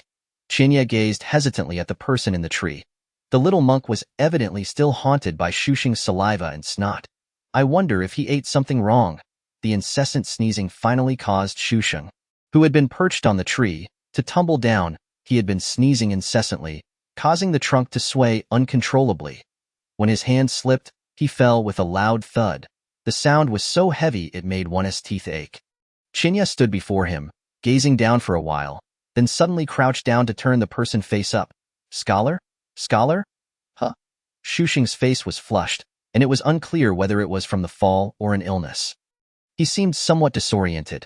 What is wrong with the bookworm? Chinya. Despite the proud words of the little monk claiming he disliked him, in truth, he felt quite pleased to have someone accompany him. You have a fever. Chinya helped him up, hoisting him onto her back. Let's go. I'll take him back to the temple and buy him some medicine. Bugu helped her secure the person on her back, exasperatedly patting the little bald head. Had I known, I wouldn't have scolded him. Umitba, I'm sorry, bookworm. Chinya found it rather amusing, saying, well, right now he can't hear you, so it's pointless to say anything. No. Bugu shook his finger, speaking solemnly, I certainly know. I wouldn't say it if he were awake. I only say it when he is asleep. Why? Chinya was puzzled. Because it would be embarrassing, Bugu replied earnestly. That way, he wouldn't hear me, and I wouldn't feel awkward, plus my conscience would be clear. Chinya stifled a laugh. The child's twisted logic was indeed delivered with utmost seriousness. I wonder how the bookworm caught a fever. He seemed fine just yesterday. The little monk rubbed his bald head in distress. Perhaps he was underdressed. This scholar values his appearance, wearing only a thin outer robe, and it's cold in the mountains. It's no surprise he fell ill. Chinya could feel the man shivering against her back, pressing himself closer, his feverish body radiating warmth through her thin clothing against her skin. Chinya frowned, suppressing the impulse to toss him away, and for some reason, she suddenly recalled the scholar's words. I'm also an orphan. Her heart trembled, and instinctively, she adjusted him more securely on her back. Bugu suddenly appeared downcast, keeping his head lowered and remaining silent. Chinya found it strange. Bugu, are you tired from walking? Bugu shook his head, face down. Chinya then suggested, if you're tired, just sit there for a moment. I'll come back to fetch you. Okay. Chinya, do you think I am a jinx? Bugu suddenly lifted his head, and Chinya noticed his eyes were already red-rimmed. Caught off guard, she hesitated, then freed one hand to hold his, speaking gently. How could you be a jinx? You are the esteemed disciple of the famed Master Ku Rong, but they all call me a jinx. A tear suddenly fell from Bugu's reddened eyes, rolling down like a pearl. Plopping down, they all scold me. Whenever I approach them, I get chased away. They say the house caught fire because of me. My father broke his leg because of me. Our family is in debt because of me. My elder brother can't find a wife because of me. The chickens in the yard died because of me. The harvest was poor because of me, and my younger brother got sick because of me. The little monk cried, calm and composed, without the kind of heart-wrenching wails, just tears continuously rolling from his eyes, wiping them with his sleeve repeatedly. Chinya felt heartbroken. She couldn't understand why the world so readily imposed indifference and violence upon an innocent child, especially when these people were supposed to be family. This is not your fault. Chinya grasped his hand, carefully navigating the hillside. None of this is your doing. A house fire must be due to not extinguishing the embers properly. There was firewood in the kitchen, so it just ignited, right? As for your father's broken leg, he was too hasty and tripped, leading to his injury and the need for loans to cover medical bills. Your elder brother's inability to marry is certainly due to his laziness and poor reputation, compounded by the family debts. Which girl would want to marry him? And the chickens? They must have been killed by something. Haven't you heard that weasels love eating chickens? I suspect it was one of them. The poor harvest can be easily explained. Your father's injury meant no one was tending the fields. It's not just about throwing seeds into the ground. Your younger brother's illness is due to their neglect. Why should that fall on you, a mere child? Chinya had thought that Bugu never mentioned these things because he didn't care. But it turned out he was deeply affected. You were just a child back then. Why should you bear the blame? You do make some valid points. He gradually dried his tears, speaking nasally. What about the bookworm? I wet the bed last night and soaked his underclothes, so that's why he has no clothes to wear and caught a fever. Just then, the weak Shusheng, having just awakened, coughed softly. Cough. Cough. It's definitely not your fault. If I were stronger, a bit of wind shouldn't have knocked me down. Cough, cough, cough. Bugu vigorously wiped his eyes and turned to smile at the slumped Shusheng on Chinya's back. Pure and innocent. Chapter 14. Chinya let out a sigh of relief. It seemed that children were relatively easy to console, merely needing a reason to feel less alone. She recalled Master Ku Rong once saying that Bugu was picked up from the roadside when he was just 6 years old, ravenously devouring a piece of moldy bread. His tiny frame felt like nothing but bones, and his eyes reflected fear and vigilance. She had always thought Bugu was abducted, and one day asked Master Ku Rong why he didn't return him.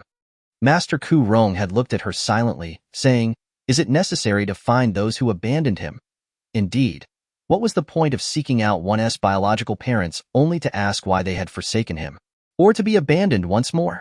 Chinya's heart felt as if it had been struck by a heavy hammer, aching painfully. The pain made her reluctant to ponder her own origins, to fear asking Master Mingjing even the slightest question. Cough, cough, let me down. I can walk myself. Shusheng suddenly spoke up, noticing a faint blush on his ears. Are you feeling embarrassed? Chinya sensed the person on her back trying to distance himself from her. Cough indeed. Shusheng was always candid, often speaking without a filter. I'm afraid you'd get annoyed and throw me out. That was the main concern. Wasn't he it? Chinya abruptly halted, realizing with a start, You've reminded me. Saying this, she made to drop him. Shusheng quickly clung to her tightly, shouting, I'm a patient, a patient. I still have a fever. Chinya's back was indeed comfortable. He had no intention of getting down and walking. Chinya's expression remained impassive. Get down yourself, or I'll pull you down, Bugu, the little monk, holding an empty water bucket, chimed in with a mischievous grin. If he is disobedient, just give him a beating. If he is naughty, a whip will do. Shusheng looked horrified, jumping down in a panic. Are you still a monk? His legs felt a bit weak, nearly causing him to fall flat on his face. Chinya helplessly steadied him. Bugu performed a formal bow. For now, I'm still the real deal. Shusheng was further terrified. Chinya, exasperated, grabbed one of them and dashed back.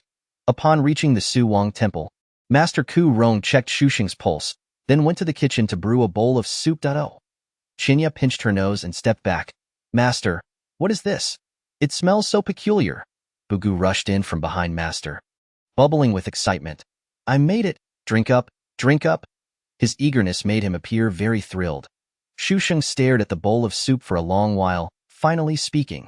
I think I need a bowl of medicine that looks a bit more normal. Master Ku Rong chuckled. What is not normal about it? It looks rather abnormal. Shusheng felt a strong urge to bolt at the sight of the strange soup. The color may be pale, but after a word, 2 words, 3 words, it becomes an established fact. Master Ku Rong's logic was sound. How could one know what the medicine should look like?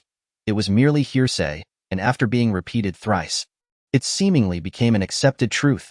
Furthermore, he hadn't even tasted it himself. Shusheng, feeling embarrassed, lifted the bowl apologetically. I made assumptions. I hope Master won't hold it against me. Master Ku Rong smiled as he watched him drink it all down, then slowly added, how could one know it's truly abnormal? Ugh. The taste of the soup was so bizarre and foul that upon swallowing, a wave of nausea surged, and Shusheng felt as if he might vomit. Sensing the impending disaster, Chinya hurriedly took him outside to expel the contents of his stomach before bringing him back. Master, is this really medicine? The weak Shusheng lay on the bed, looking pitifully at Master Ku Rong. The master nodded slowly, sincerity etched on his face. I bear no grudge against you. Why would I wish you harm? But, ugh, Shusheng clutched his chest, feeling another wave of nausea. Master Ku Rong called out, Bugu. Understood. Master Bugu dashed out excitedly, quickly returning with a bowl. Upon seeing it, Shusheng instinctively wanted to flee, but Master Ku Rong reassuringly patted his shoulder, saying, It's all right. You'll be better soon. No, Master. I think I need a doctor. Shusheng wore a look of despair. Master Ku Rong quietly observed him.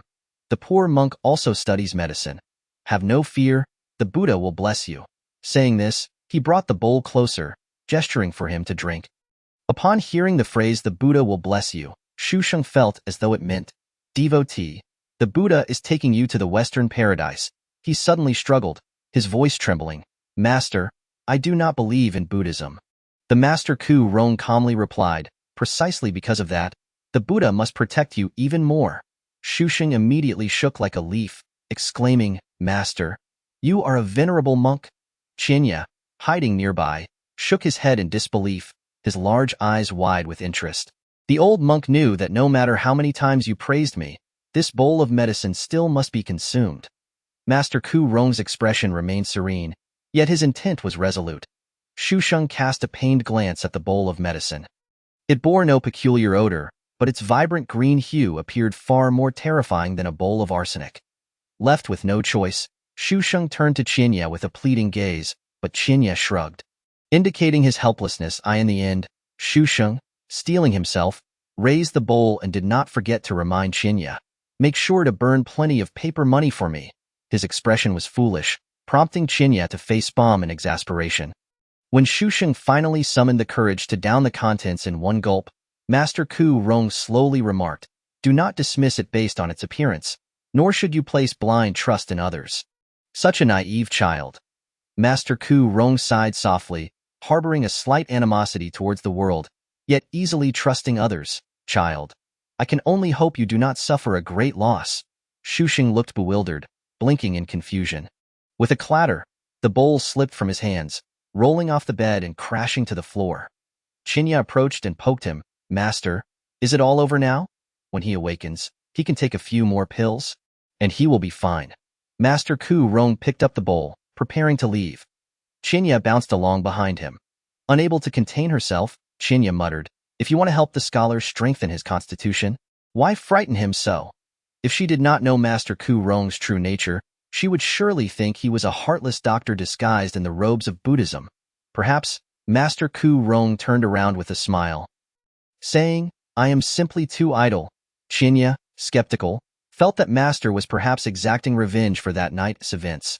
Umitba, the Buddha says it cannot be spoken of. In the temple, Dingen was furiously pacing in the kitchen. Where is she? She went to weed, and it's as if she is reincarnated, disappearing without a trace. Oh dear, I am starving. Dingen scooped up a bowl of water and gulped it down. When Chinya returned, carrying flour, She found Dingen sprawled on the table like a dead fish, glaring at her weakly. Are you still unwilling to close your eyes? Chinya circled around her, tilting her head and muttering to herself. Dingen weakly groaned, if you don't return soon, I will truly become a ghost. I know. Chinya replied tersely, aware that it was already late. It was almost the hour of the rat, nearly an hour and a half later than usual. No wonder she was so ravenously hungry. Is the water boiling yet? Dingen urged incessantly. It hasn't even bubbled. Why the rush? Chinya remarked, rolling out the dough beneath her hands. Once the noodles were boiled and served into bowls, Dingen eagerly took a bite, only to hiss in surprise from the heat. After finishing her meal, Chinya emerged from Master Mingjing's room, and Dingen looked at her hesitantly. Chinya narrowed her eyes, sensing that Dingen was up to something. Speak up, what do you want? It was evident that Dingen had been lingering in front of her for some time. Dingen chuckled awkwardly, quickly stating before Chinya lost her patience, my elder sister, today marks the 100th day for the child. May I go and take a look? She gazed at Chinya with hopeful eyes. Chinya could not help but feel a twinge of suspicion. Scrutinizing her from head to toe, when did you ever bother to inform me before going out? This is quite a rare occurrence. Dingen pretended not to hear the mockery in her tone, speaking cautiously and ingratiatingly. Could I have some of the flour you brought back today? Chinya snorted, narrowing one eye while glaring at her with the other.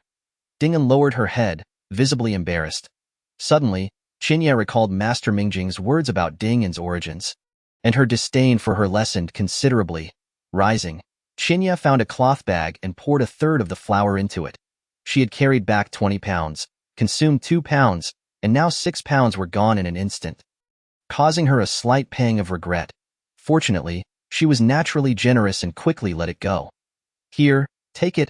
Chinya handed it over, muttering, at least you thought to ask, unlike before when you just took it without a word. I should be grateful. Dingen looked at her awkwardly. I might not return tonight. I will be back tomorrow. Just don't get lost and make me come find you. That evening, Chinya brought medicine to Master Mingjing, who casually inquired, how is that scholar faring? Chinya wore a peculiar expression, her brows slightly furrowed, concealing whether she felt shy or simply uncomfortable for other reasons. That scholar fainted from fright at the hands of the master. As she spoke, she glanced at Master Mingjing, tentatively asking, Master, do you think Master Ku Rong seems to hold a certain admiration for that scholar? Is that so? Master Mingjing seemed unconcerned, reclining at the head of the bed, her hair cascading down loosely, her almond eyes narrowing, always carrying a hint of melancholy, her lips pressed together, concealing her innermost thoughts. Master, do you two know each other? After much inner turmoil, Chinya finally asked, of course. You were brought here by him.